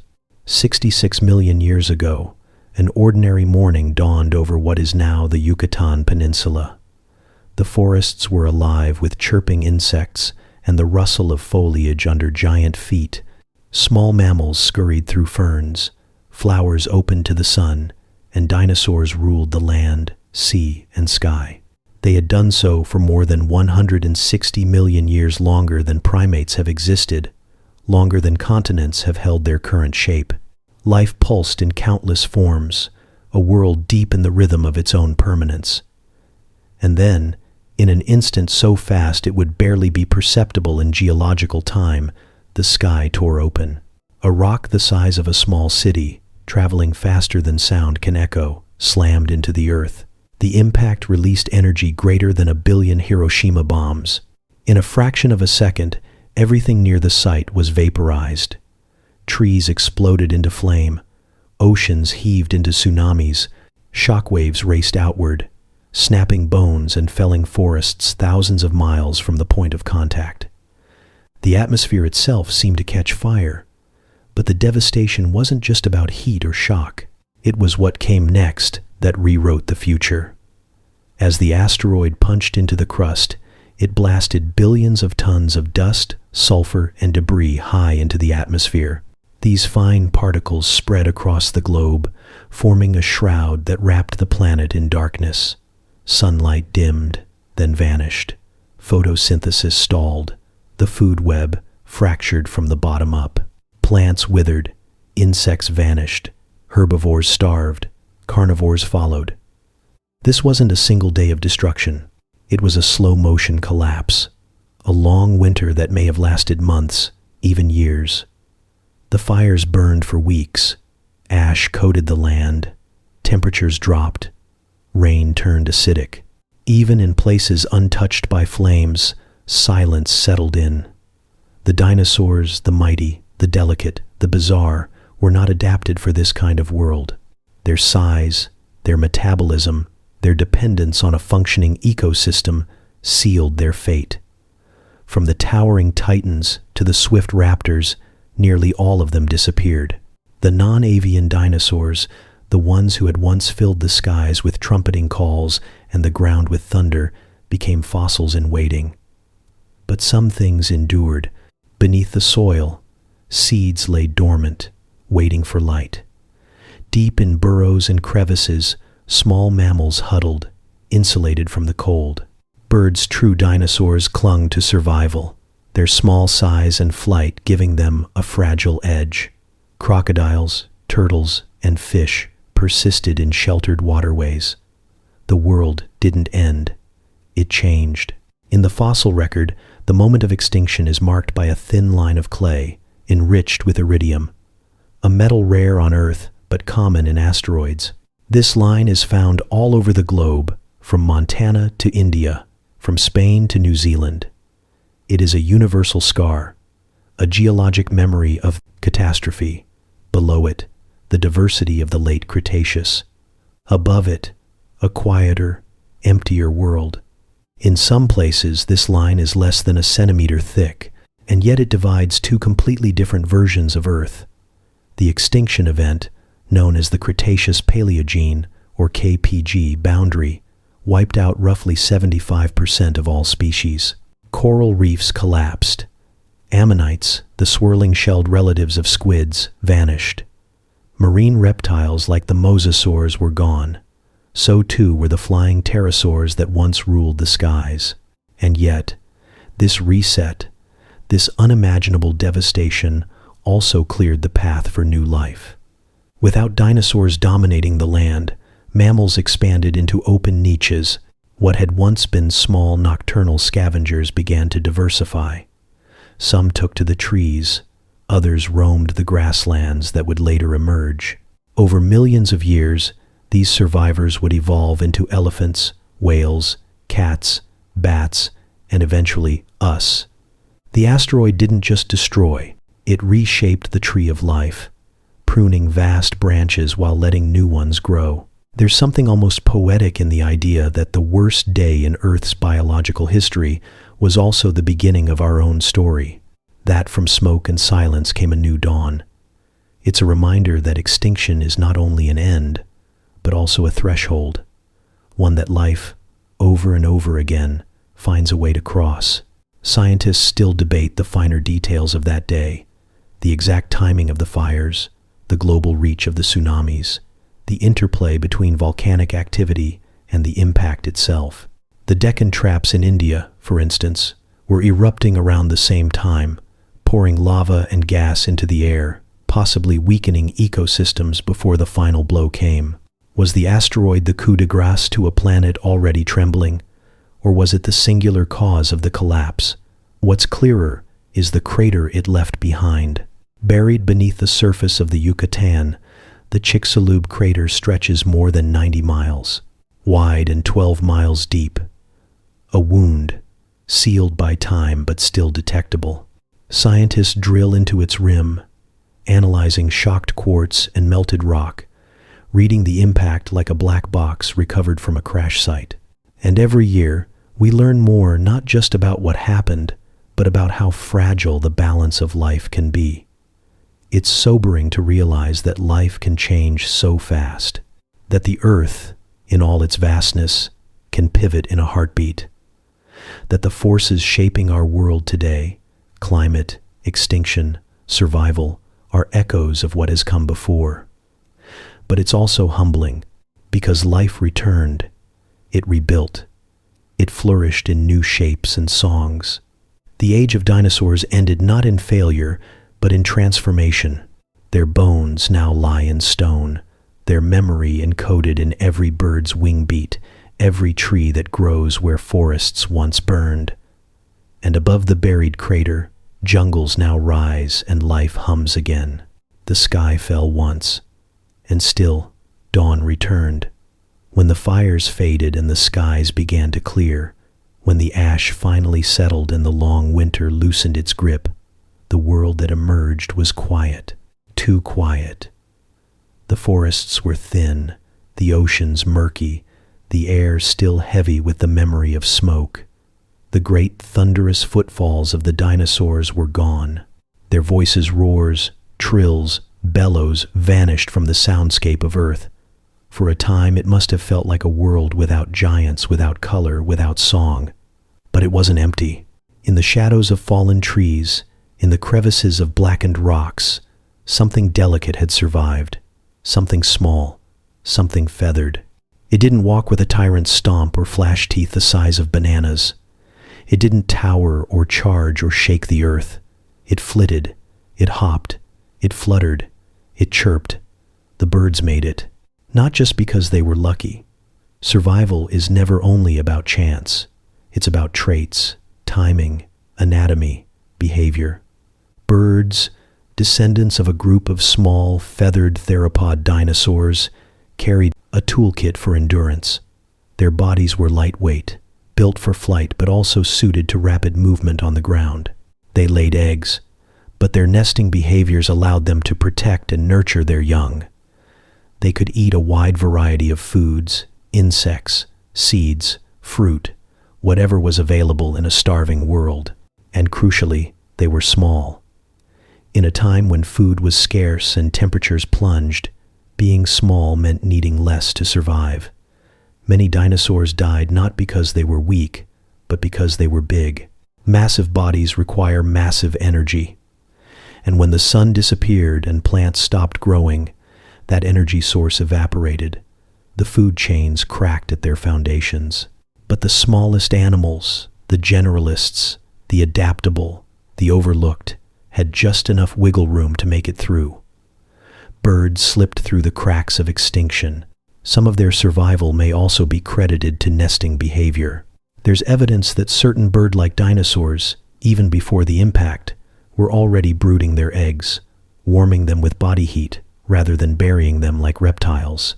That closeness, that biological intimacy, may have given hatchlings a better chance at life in a collapsing ecosystem. And flight, even limited gliding, offered escape. Escape from fire, from predators, from the devastation creeping across the land. But not all birds survived. In fact, the extinction event at the end of the Cretaceous wiped out many ancient avian groups. Only a slim branch of the bird family tree endured those closest in form and behavior to what we now consider modern birds. The ones with beaks instead of toothed jaws, with compact bodies and efficient metabolisms. From that small lineage came everything we know today. Sparrows and swans, eagles and penguins, crows and cranes, 10,000 species and counting. In a way, they didn't just survive, they exploded. Once the age of dinosaurs ended, birds filled the gaps left behind. In the Paleocene and Eocene epochs that followed, they grew strange and bold. There were flightless birds as tall as a person, with powerful legs and predatory beaks. Some hunted like wolves, others soared on wings wider than a car. On islands without mammals, birds became the top predators and herbivores, occupying niches once ruled by reptiles. The world had been shaken to its roots, but life found balance again, this time with feathers at the helm. It's strange to think that survival came not from being the strongest or fastest, but from being small, smart, and flexible. The dinosaurs that remained weren't the flashiest. They weren't the apex hunters or the armored tanks. They were the ones that could hide, adapt, wait, and perhaps that is the most dinosaur thing of all. Evolution is not a ladder, but a branching tree. The line that leads from a velociraptor to a modern raven is not a descent, it's a continuation. The beak is not a step down from teeth, it's a refinement. The wing is not a compromise, it's a key. Even today, when birds preen, they're echoing the grooming behaviors of their ancestors. When they fluff their feathers against the cold or tilt their heads to listen for prey, they are moving through the world with the instincts honed across millions of years. And when they take flight, it is not just a show of grace, but of history. Every beat of a wing is a pulse from the deep past. What they became afterward is astonishing. Not just survivors, but singers, architects, migrators. Some took to the oceans, plunging into the sea with wings like flippers. Others scaled mountaintops. Some began to mimic sounds, raindrops, chainsaws, human voices carrying with them a strange and beautiful intelligence. They became part of nearly every ecosystem on Earth, from the Arctic tundra to the densest jungles. They nested in cliffs and gutters, danced in courtship rituals as elaborate as any dinosaur display, and learned to live beside us, even thrive in our cities. And still, we forget who they are. We call them birds, as if that name sets them apart from the thunder lizards in museums. But genetically, anatomically, they are dinosaurs. You don't need a fossil to see one, you just need to look up. The story of the dinosaurs didn't end with fire. It kept going in wings and songs, in flight paths across continents, in feathers iridescent under morning light. The dinosaurs that survived traded jaws for beaks, claws for talons, and stomping strides for soaring grace. And they are still here, all around us, reminding us that even after the world ends, it might begin again, smaller, quieter, lighter, but still alive. In the soft sediment of ancient riverbeds, in cliffs that peel back like pages of forgotten books, and in the silent chambers of stone where once the sea flowed, a timeline is etched long, vast, and strange. The age of dinosaurs wasn't a single moment, not one world frozen in amber, but an immense stretch of time layered with rise and fall, with revolutions in life's design and architecture. To walk through their timeline is to step into something that moves slow as continents, yet pulses with the urgency of life, expanding into every possible shape. It began in the Triassic, over 230 million years ago. Earth then was hot, dry, and still recovering from the worst mass extinction it had ever known, the Permian extinction, which had wiped out nearly all marine species and many on land. From the silence that followed, life began to reshape itself. The continents were still locked together in the supercontinent Pangaea, a vast, cracked plate of rock stretching nearly pole to pole. There were no flowers, no birdsong, no grass, just conifers and ferns, red deserts, warm, shallow seas, and the first stirrings of something new. Among the survivors were small, upright reptiles that moved lightly on two legs. They weren't dominant, not yet, but they were quick and efficient. These were the earliest dinosaurs, small and unassuming creatures like Eoraptor and Herrerasaurus, more the size of a dog than a monster. At the time, they shared the world with many other reptiles, including the early ancestors of crocodiles and the peculiar mammal-like reptiles that would fade as the Triassic closed. For tens of millions of years, dinosaurs were merely players among many. But then the Triassic ended, and with it came another extinction. No one's sure what caused it: volcanic eruptions, shifting climates, even the stirrings of the Atlantic Ocean tearing through Pangaea. But when the dust settled, many competitors were gone, and the dinosaurs stepped into the vacancy. The Jurassic had begun. The Jurassic is where the story most of us know begins, the golden age of giants. By now, the dinosaurs were diversifying into forms both familiar and fantastical. Forests of towering conifers and cycads sheltered long-necked sauropods like Brachiosaurus and Diplodocus. Oceans filled with marine reptiles, and the earliest ancestors of birds took tentative glides from tree to tree. The air was thick with the screeches of pterosaurs, and the ground shook with the movement of herds larger than houses. This was a time of warmth and lush abundance. The continents had begun to drift apart, forming shallow inland seas and creating environments that invited specialization. Stegosaurs waved their plated tails through ferns. Carnivores like Allosaurus patrolled floodplains. It was a flourishing, a branching out. But the world was still far from what we know. The mammals that scurried underfoot were small, nocturnal, and quiet. Flowers had not yet bloomed. There was no grass beneath the trees, only mosses, horsetails, and seed ferns. Then came the Cretaceous. It lasted nearly 80 million years, a time span so enormous that it contained more difference within it than our entire human history. Early in the Cretaceous, some dinosaurs were still evolving feathers, not for flight, but for warmth or display. By the end, birds had emerged, flitting through flowering forests. Yes, flowers. The Cretaceous brought the first blooming plants, and with them, new relationships between insects and petals, between seeds and soil.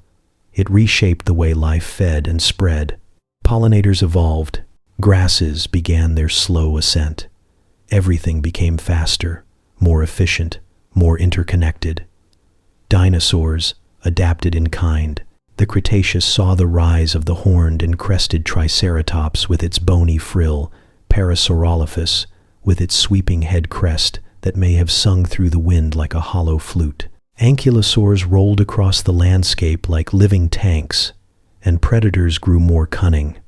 This is the age of Tyrannosaurus rex, yes, but also of the dromaeosaurs, small, feathered hunters with sickle-shaped claws, some of whom may have hunted in packs.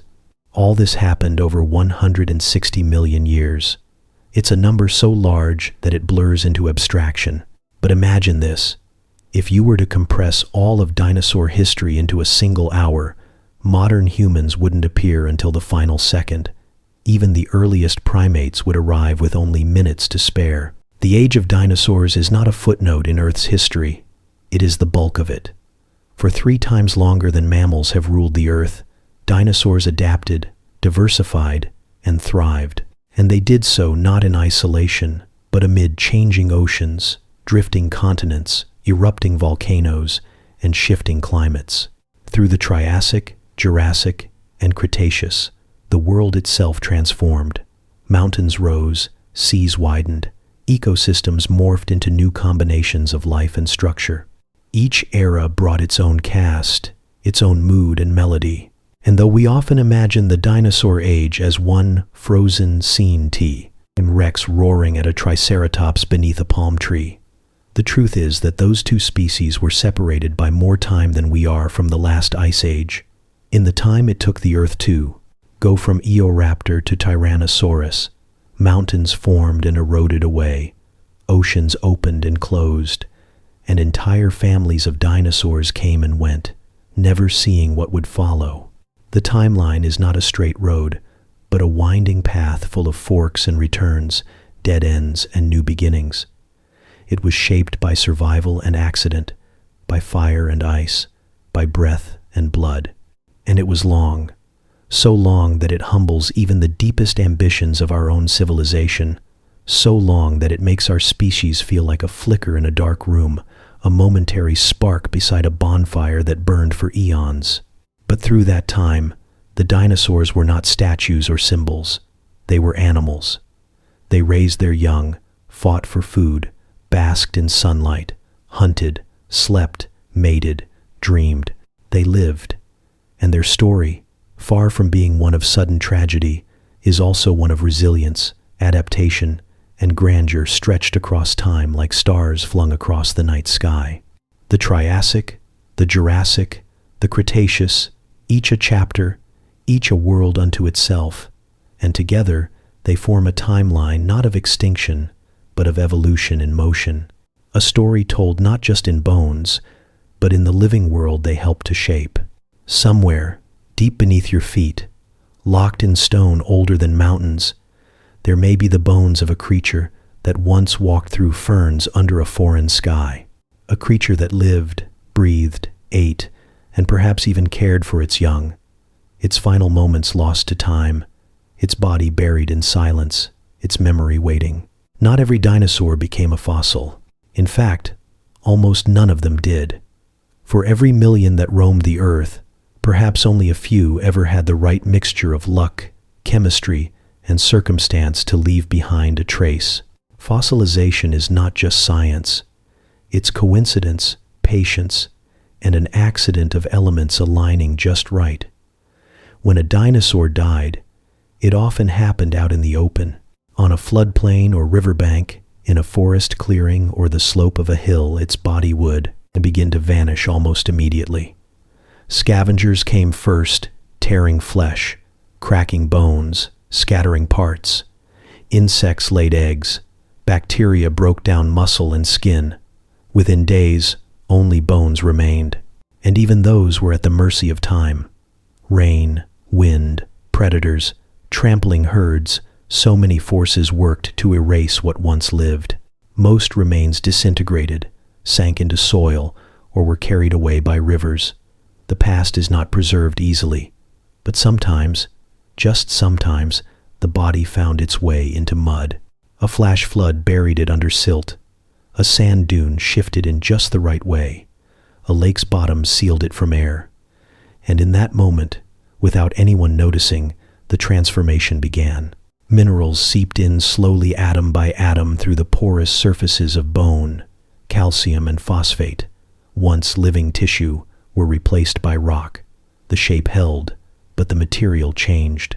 Over thousands, then millions of years, the body turned to stone.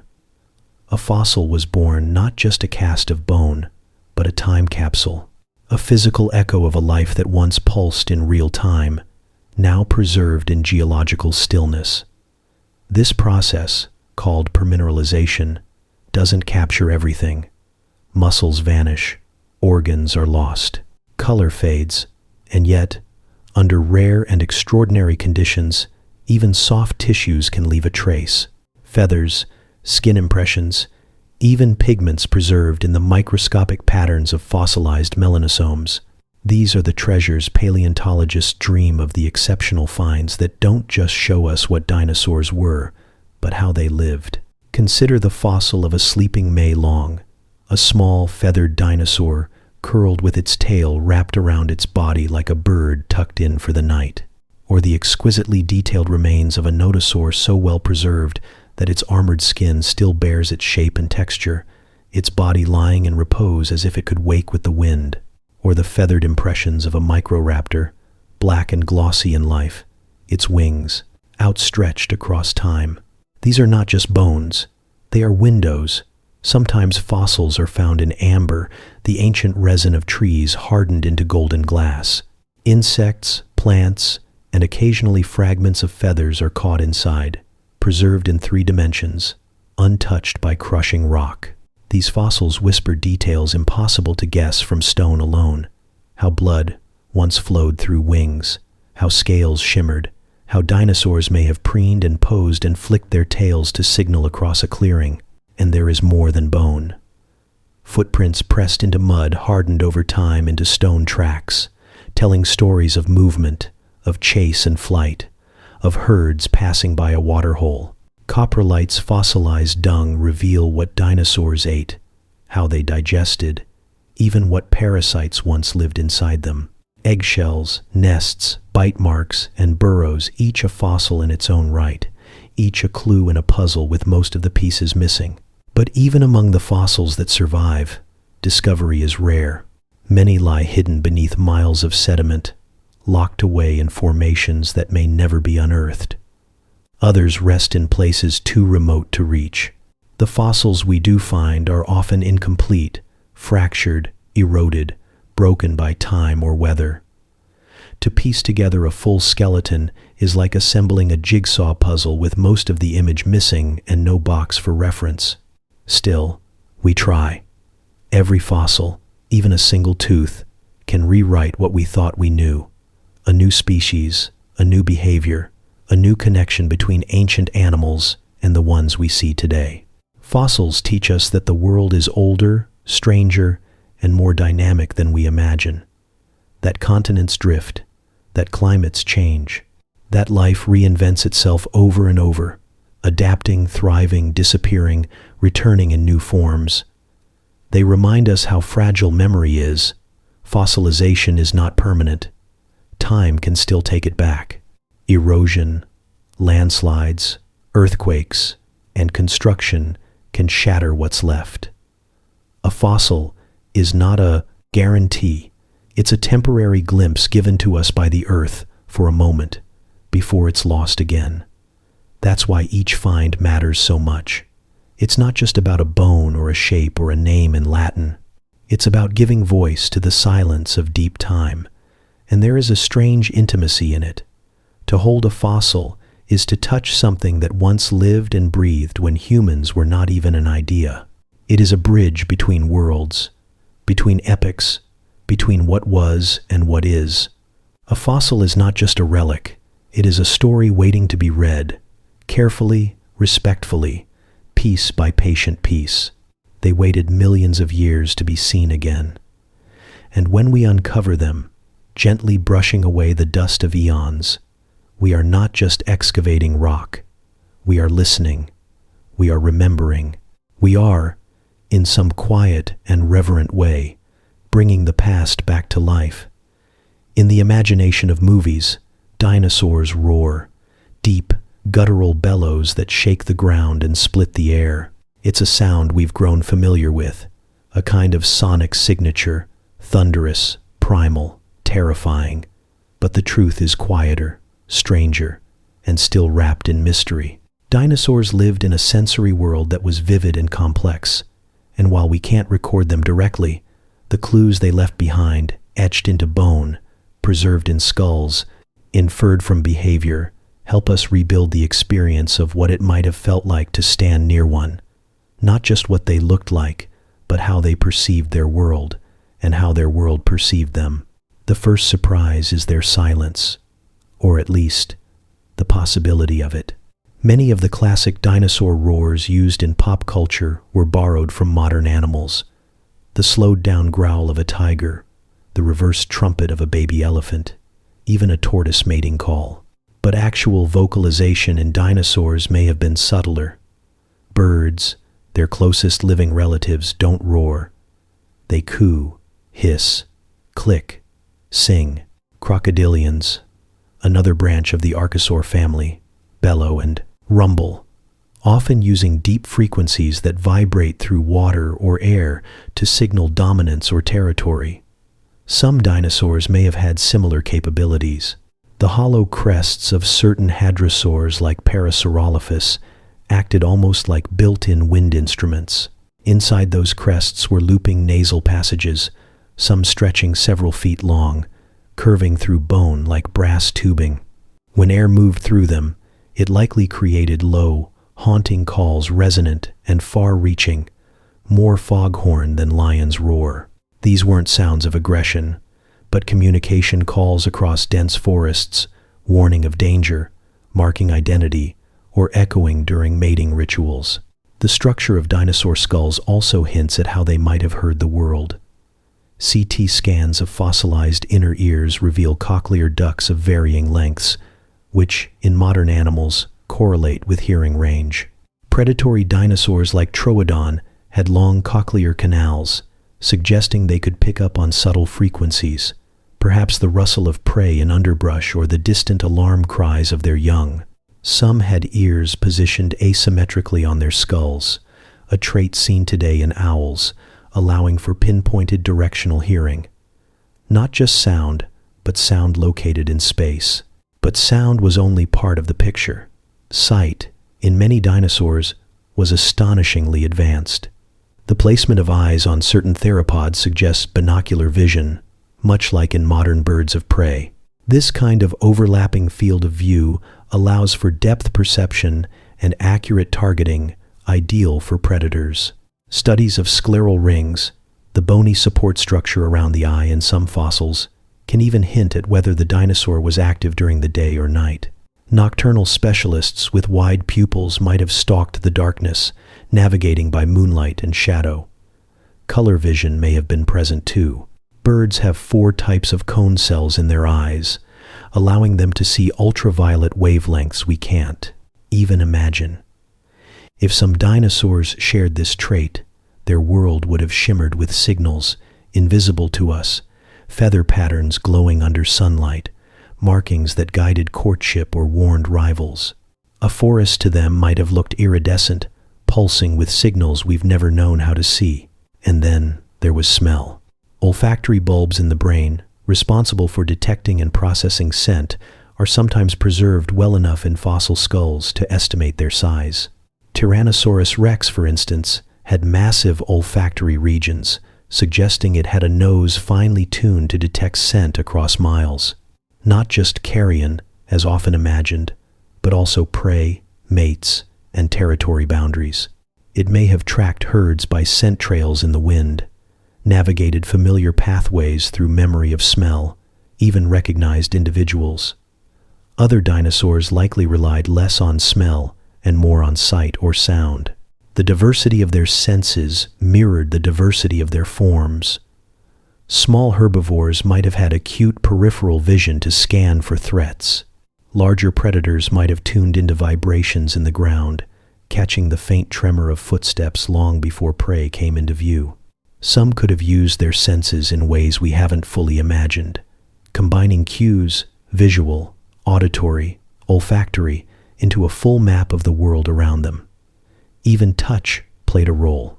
Many dinosaurs had complex feathers and skin structures that suggest sensitivity. Feathers aren't just for flight or warmth. They also serve as tactile sensors.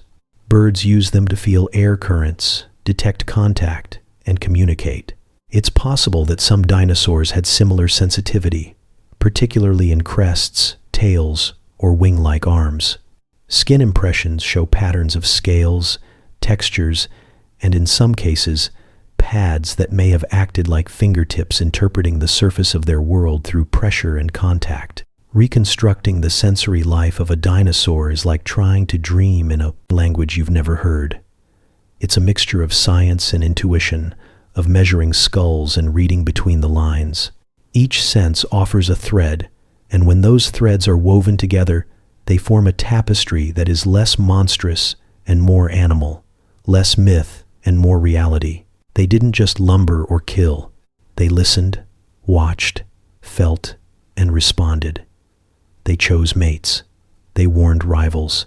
They raised young. Some may have sung. Others may have danced in colors only they could see. They followed scent trails through ancient forests, picked up on the subtlest crackle of twigs, tracked motion from the corner of one eye. Their lives were not silent or dull, but immersed in a sensory world as rich and alive as our own. Perhaps even more so. To understand their senses is to realize how much they were not aliens, but animals, connected to the same evolutionary tree as us, shaped by the same needs and challenges, to find food, avoid harm, build families, leave a mark. And though their bodies are long gone, the echoes of how they perceived the world still linger in skulls turned to stone, in the shape of a nasal passage in the curve of an eye socket. In the quiet, careful study of their senses, we're not just uncovering facts, we're learning how to see the world as they once did. In the windswept deserts of Mongolia, where the dunes shift like slow waves and the sun bakes the earth into silence, something ancient sometimes breaks the surface. A bone, curved and pale, a tooth, gleaming like old ivory. Not long ago, a small team of paleontologists uncovered the fossil of a dinosaur no one had ever seen before. A creature with feathery limbs and stubby wings, a beak lined with tiny teeth, and a long, ribbon-like tail that may have shimmered when it moved. They called it Oxoko avarsan, and it was strange in all the right ways. Part bird, part beast, a puzzle piece in a picture we thought we were beginning to understand. But that's the thing about dinosaurs. The more we find, the more we realize how much we still don't know. For most of the past century, the image of dinosaurs was painted in broad strokes. Massive, scaly, cold-blooded reptiles that dominated Earth in endless repetition. A few towering carnivores, herds of lumbering plant-eaters, the occasional armored oddity. But the last few decades have torn that canvas apart and started again with finer brushes. New discoveries are coming faster now, from Argentina's dry basins to the Arctic's fossil-rich permafrost, from Chinese quarries to Madagascan cliffs, and each new find reframes the story. In Patagonia, where the Earth holds layers of time stacked like old books, scientists unearthed a titanosaur so enormous it stretched the limits of our understanding of weight and balance. Dreadnoughtus, the name alone feels mythic, may have reached over 85 feet in length, its tail sweeping across ancient floodplains, its neck lifting above treetops. But alongside these giants, something more surprising emerged. Mini-titans, small-bodied sauropods no larger than a horse, navigating the same terrain with very different needs. Size, it turns out, was not a fixed trait, even within a single group. Evolution doesn't favor only the massive. Sometimes, smallness is the key to survival. In northern China, fossil beds from the Yishan Formation have become a treasure trove of new species. Raptors with feathers so well preserved, you can see the barbs. Dinosaurs with crests and fans, colors still hinted at in the chemical ghosts of pigment. Here, scientists found Yi Chi, a bat-like dinosaur with membranous wings stretched between elongated fingers. It wasn't like any bird, and it wasn't quite like a pterosaur either. It was something entirely new, something in between. Its name means strange wing, and it may have glided like a flying squirrel through prehistoric forests. Then there's Spinosaurus, a dinosaur once known mostly for its jaw and spine, now reconstructed as something aquatic, crocodilian, adapted for a life spent hunting in rivers. Recent fossil finds revealed tail vertebrae shaped like a paddle, suggesting it could swim with surprising agility. This was a predator unlike any other, not built for chase, but for ambush, slicing through water in a world where fish were giants and the rivers teemed with opportunity. And in Australia, long thought to be a backwater in the age of dinosaurs, the rocks have begun to speak. Paleontologists, there uncovered fossils of herbivores with powerful limbs and bird-like beaks, predators with keen senses and complex behavior. One of the more recent finds, named Australovenator, was sleek and lightweight, with sharp claws and eyes likely adapted to low light. It hunted under the cover of dusk, a shadow in a land forgotten by the northern continents. Even the Arctic, once assumed to be too harsh for cold-blooded reptiles, has yielded surprises. Fossils from Alaska and northern Canada show that dinosaurs not only lived there, they thrived. Species like Ugrunaluk and Nanuqsaurus adapted to months of darkness and frigid temperatures. They may have migrated, or they may have hunkered down, finding food among the ferns and conifers that lined ancient polar forests. Either way, their bones tell us that dinosaurs weren't just survivors, they were pioneers. And these discoveries don't just add names to a list, they change the way we think about biology, behavior, and deep time. We used to see the Mesozoic as a fixed tableau, Jurassic here, Cretaceous there, but new fossils reveal that ecosystems were dynamic, that species coexisted in ways we hadn't expected, that environments shifted faster and more often than we'd assumed. Some dinosaurs we thought extinct at a certain time were still around, quietly persisting in the fossil record. Others popped up suddenly, a new branch blooming out of evolutionary obscurity. Technology plays its part too. CT. Scanning lets us see inside fossilized skulls without breaking them. Laser-stimulated fluorescence reveals soft tissues once thought gone. Isotope analysis helps us understand diet and migration patterns. We're not just digging, we're decoding. And still, perhaps the most thrilling part is what hasn't yet been found. For every fossil on display in a museum, there are thousands still hidden beneath layers of rock and sand. Entire species lie waiting in cliffs yet to crumble, valleys yet to be charted. Somewhere, the perfectly preserved skeleton of a dinosaur no human has ever imagined rests in silence. Its bones curled in the posture of sleep, its feathers intact, its story undisturbed. Each new discovery doesn't just add a chapter, it reshapes the entire narrative. Dinosaurs weren't a single thing. They were a symphony, ferocious and fragile, scaled and feathered, terrestrial and aquatic, familiar and utterly alien. The more we learn, the more kaleidoscopic their world becomes, and the edges of that world are still expanding. The past isn't finished. It's still being written, fossil by fossil, creature by creature. And with each discovery, the prehistoric world grows a little wider, a little stranger, and infinitely more alive. In the long sweep of prehistoric time, dinosaurs were not confined to a single type of world.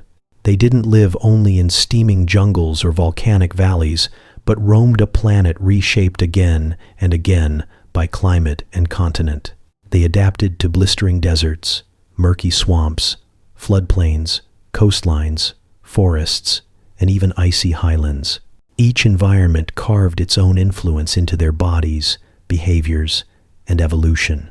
And though the bones they left behind are often silent, buried deep in ancient stone, they whisper the story of how life adjusted to every challenge Earth threw at it.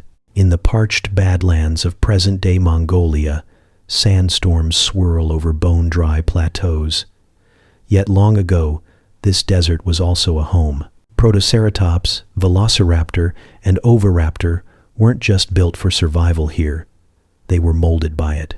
Their compact sizes and agile bodies helped them navigate dune-scattered landscapes where shade was rare and prey even rarer. Fossil beds in the Gobi Desert preserve not only bones, but the drama of their last moments. A famous find captures a velociraptor locked in eternal combat with a protoceratops, claws hooked, jaws clamped, both frozen by a sudden collapse of sand. Even in desolation, life had edges.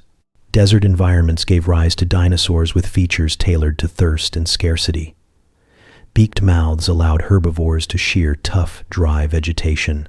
Some species may have burrowed to escape the heat or laid eggs in carefully shaded nests. Tracks across cracked earth show migrations in search of seasonal water. The desert shaped them not with brutality, but with precision. Elsewhere, in lands where moisture clung to every surface and the air buzzed with insects, swamps, and wetlands, bred a different kind of life. In the ancient floodplains of what is now North America, sauropods like Apatosaurus and Diplodocus rose above ferns and horsetails, their immense frames casting shadows over tangled undergrowth. Here, in the late Jurassic, the earth was lush and mucky, with rivers that swelled and shrank in rhythm with monsoons. Dinosaurs that lived here had to contend with soft ground, sudden floods, and forests thick with vegetation. Fossil evidence shows that the massive feet of sauropods helped distribute their weight on soggy soil, while their long necks allowed them to browse high and low without needing to move through the dense plant cover. Carnivores in these regions, like Allosaurus, were ambush predators, stalking prey through tree trunks and waiting near water's edge. Even eggs laid in these lowlands often show adaptations. Hardened shells resistant to water damage, or clustering that may have kept them above flood levels. Wetlands weren't just feeding grounds, they were laboratories of evolution, where selective pressures created species both bizarre and beautiful. Fish-eating dinosaurs with crocodile-like jaws. Duck-billed hadrosaurs with elaborate crests that may have resonated over open water. The swamps shaped them with abundance, and also with unpredictability. But the most surprising habitats are those etched into cold stone. For a long time, scientists doubted whether dinosaurs could thrive in cooler climates. Yet the fossil record proves they not only existed there, they flourished. In regions that experienced seasonal cold or even snow, smaller-bodied dinosaurs evolved feathers not just for display or flight, but insulation. Places like Antarctica and parts of Australia, once closer to the South Pole, reveal fossils of dinosaurs that endured long periods of darkness and chill. Herbivores that lived in polar forests likely followed the rhythms of light more than temperature. Growth rings in their bones show slowdowns during the dark months, like a pause button pressed on metabolism. Predators in these regions were compact and agile, adapted for pursuit through dense woods dusted with frost. Tracks in frozen mud show movement even when the sun barely rose. Climate itself was no constant. Across the Mesozoic, Earth's climate shifted dramatically. Sea levels rose and fell. Volcanoes altered air composition. Entire continents drifted, dragging ecosystems with them. Deserts bloomed where forests once stood. Swamps dried into plains. Dinosaurs either kept pace or faded into extinction.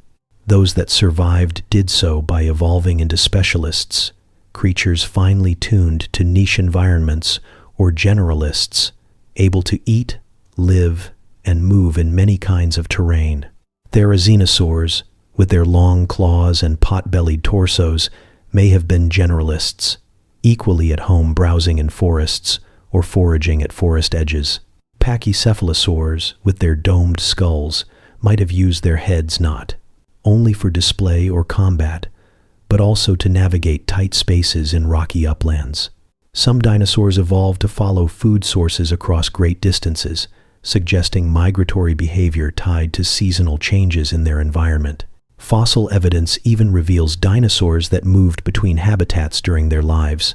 Trackways show herds shifting from lowland feeding areas to upland breeding grounds, possibly to avoid predators or to nest in safer terrain.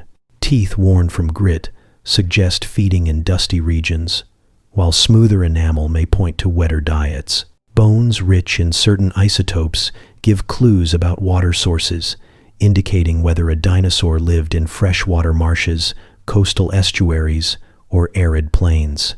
Each habitat left its mark not just in the shape of bones, but in how those bones grew, fractured, healed, and rested. Dinosaurs weren't static. They were environmental reflections, living mirrors of the landscapes they inhabited, and the land itself holds memory. Even in places where the dinosaurs are long gone, the soil still holds their footprints.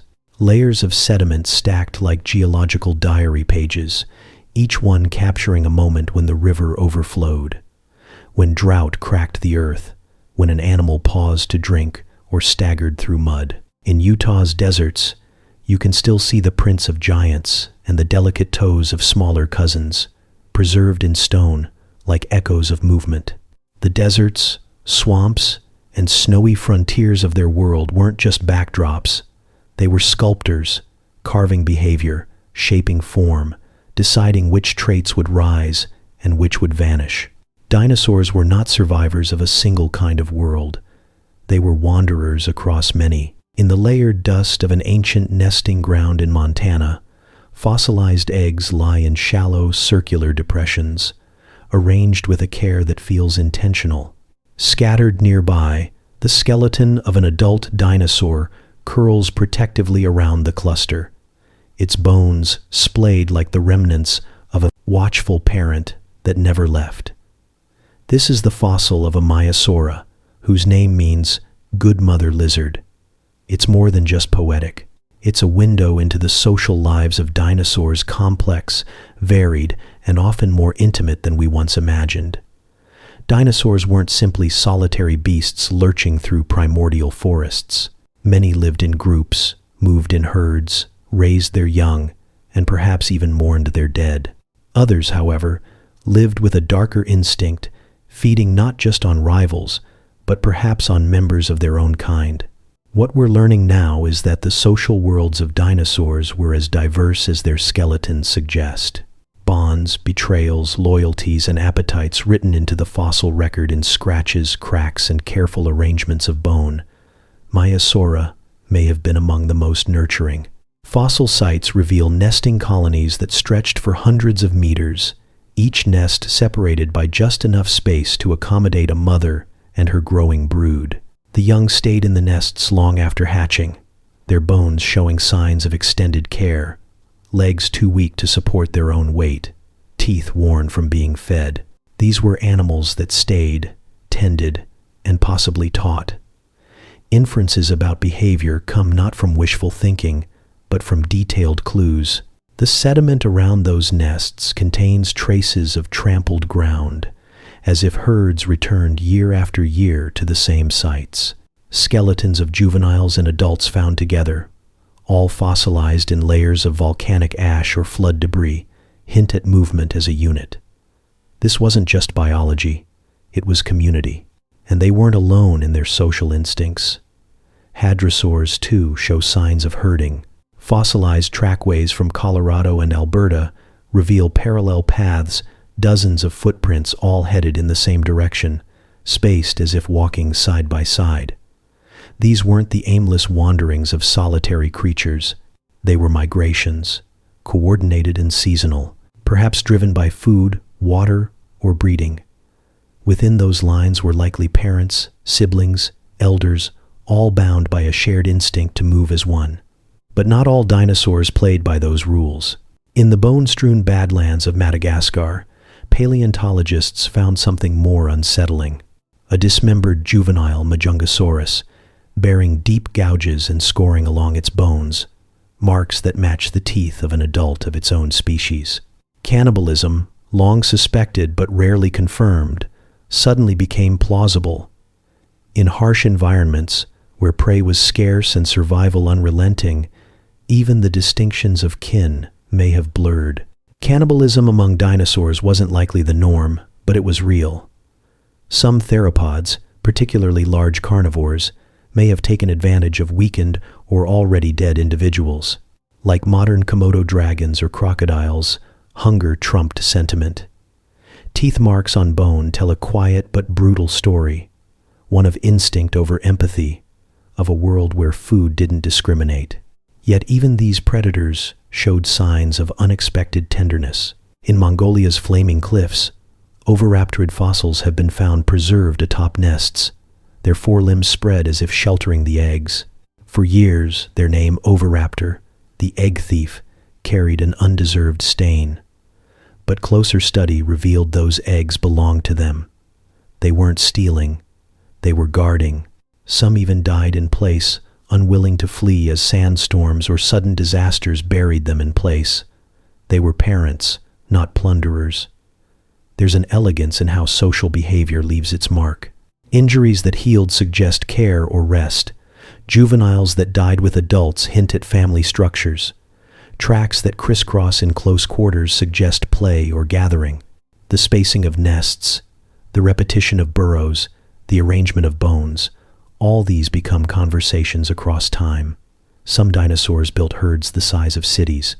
Argentinosaurus, among the largest land animals ever, may have moved in groups of dozens or even hundreds.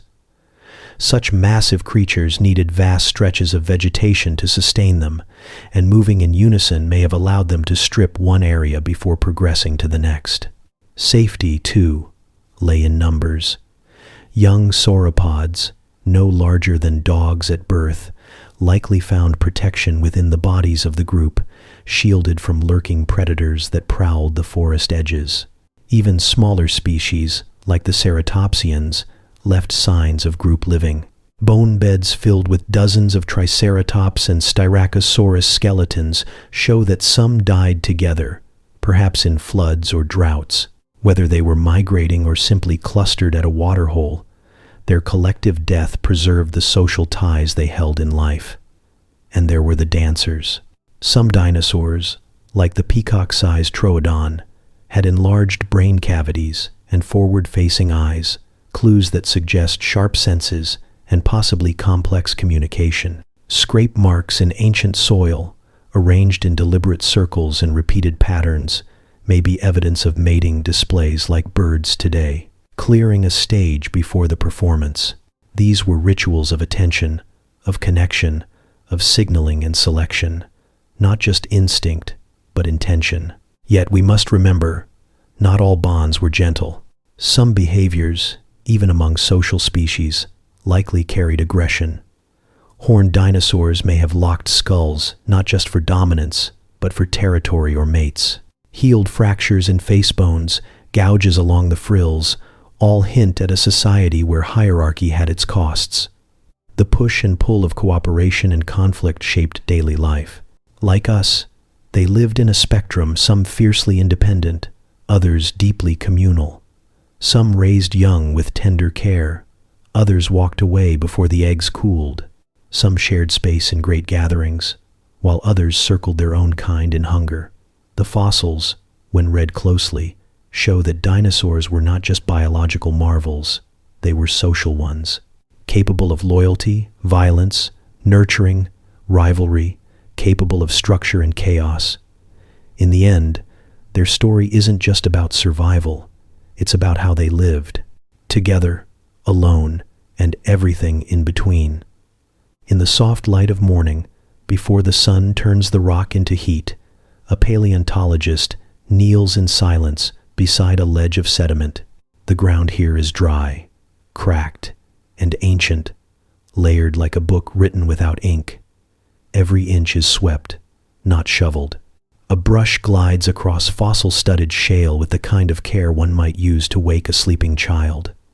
This is the work of patience, of reverence, of curiosity honed by time. It's here, in places like this Montana's Hell Creek, Argentina's Patagonia, Mongolia's flaming cliffs, where the past waits beneath our feet, buried in stone. Fieldwork begins long before the first bone is found.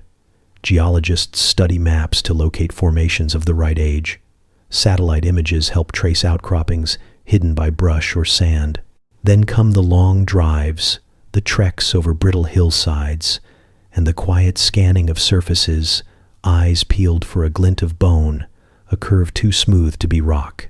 What's found is almost never a whole skeleton, but fragments, teeth, ribs, a hint of a claw. The best discoveries often start small. Once something is spotted, excavation begins with slow, deliberate removal. A fossil is fragile, often cradled in rock, like fruit in ice. Paleontologists dig around it, wrapping it in plaster field jackets to protect it on the journey back to the lab. These bones have waited tens of millions of years to be unearthed. The rush belongs to the wind, not the hands. In the lab, the work transforms. Stone must be chipped away from bone under microscopes, grain by grain, with dental picks and air scribes. Magnification reveals the fine details: blood vessel grooves, muscle attachment scars, growth rings like those of trees. Every surface is scanned, photographed, catalogued. A single toe bone might take weeks to clean. Here, science moves at the speed of care, and then technology takes over. CT scanners allow researchers to peer inside fossils without cutting them open. Digital models can recreate entire skeletons from incomplete remains, filling gaps based on symmetry or comparisons with close relatives. In virtual space, muscles are layered over bone, skin stretched across form. Computers simulate how a dinosaur walked, ran, turned its head, or balanced its tail. Paleontology no longer stops at the surface. Microfossils trapped in teeth or gut contents tell us what dinosaurs ate. Isotopic analysis can hint at migration patterns, diet, even water sources, proteins, and in rare cases fragments of soft tissue have been recovered from inside bones, opening a molecular doorway into the past that once seemed firmly shut. But for all our advances, the science remains one of interpretation. Fossils are not movies, they are stills, scattered and incomplete.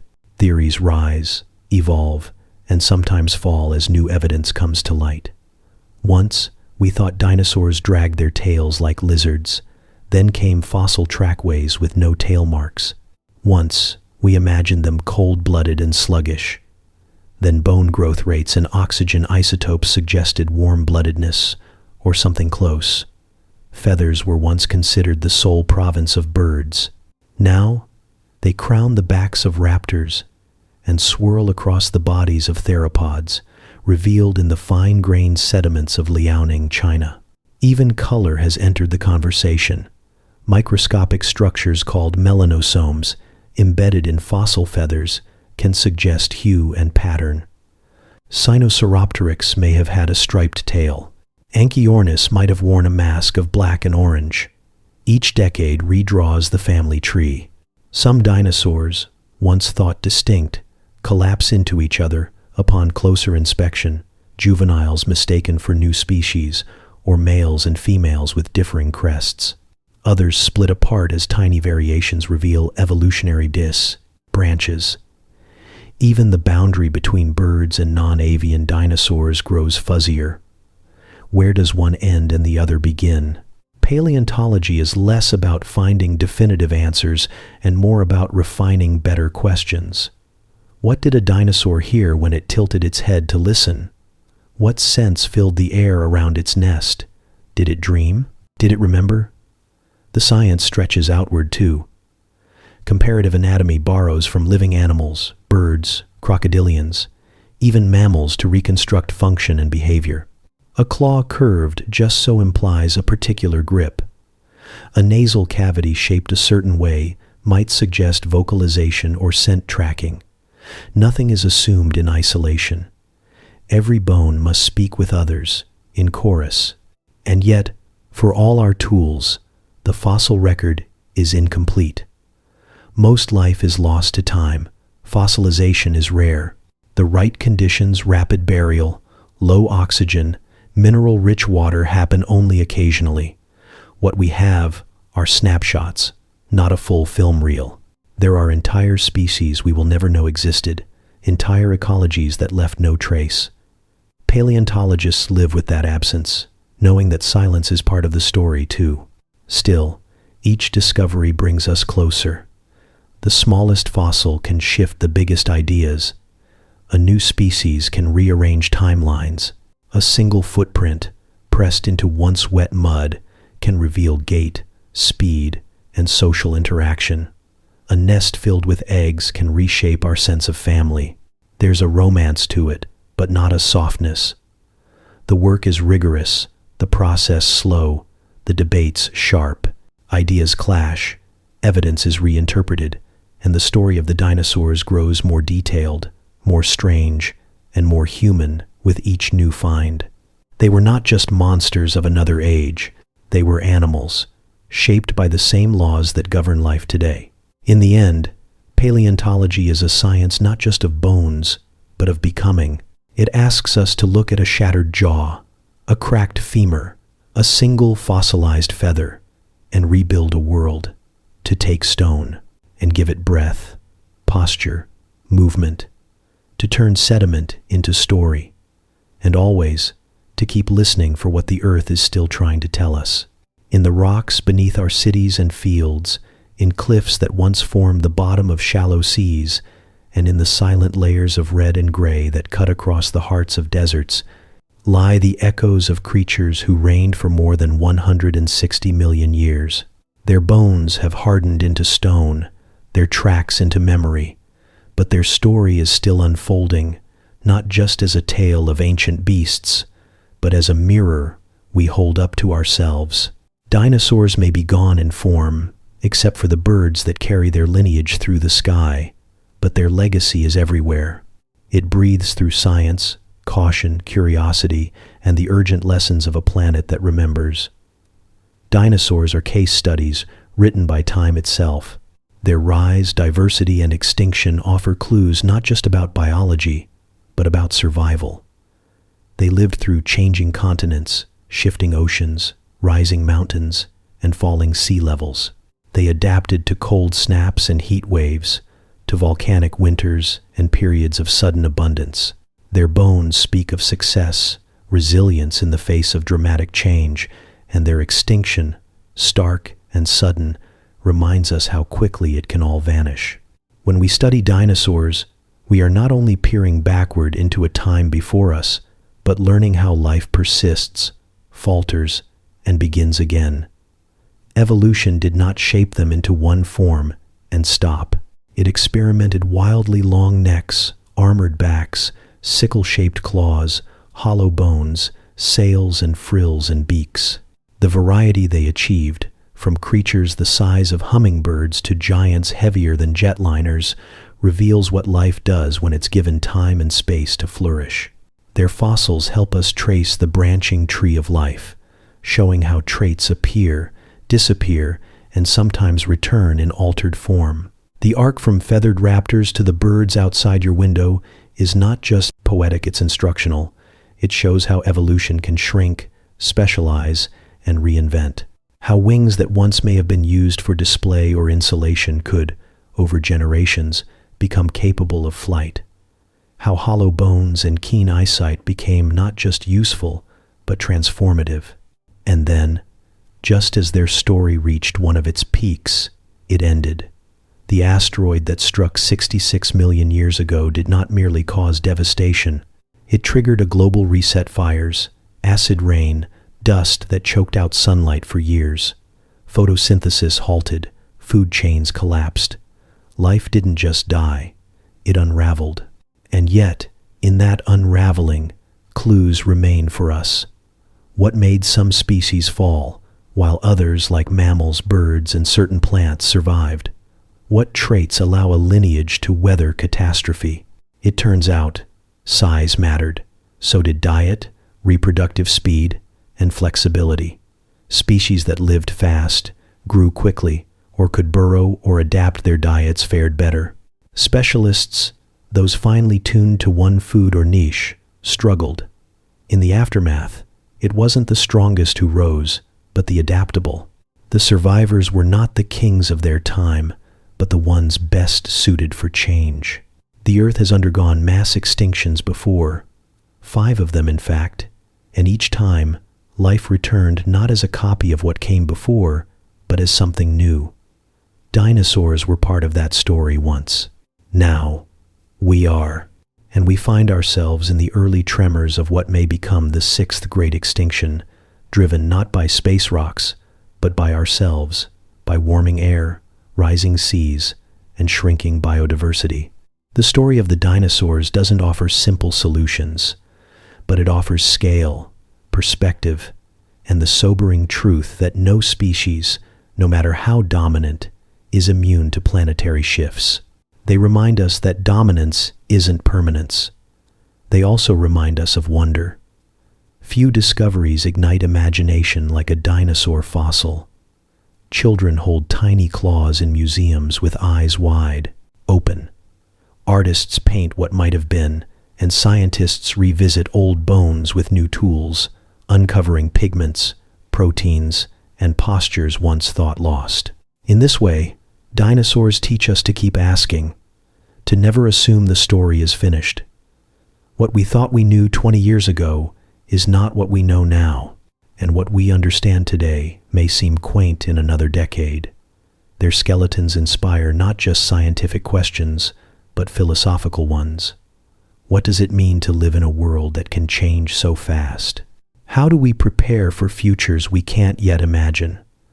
What legacy will we leave for the layers of rock that will one day bear our name? Somewhere, deep in a canyon or beneath a hillside, another fossil waits. It might be the missing link in a lineage we haven't yet fully mapped, or a species with features no one predicted. It may change the shape of our theories, nudge the timeline a little earlier, or show us that what we thought was unique has happened before. The Earth still holds secrets, And dinosaurs remind us to listen. They walked with thunder, whispered in feathers, vanished in smoke, and now speak again through stone. And in their echo, we hear not just the story of what came before, but of what could still come after. Their bones are more than relics. They are reminders,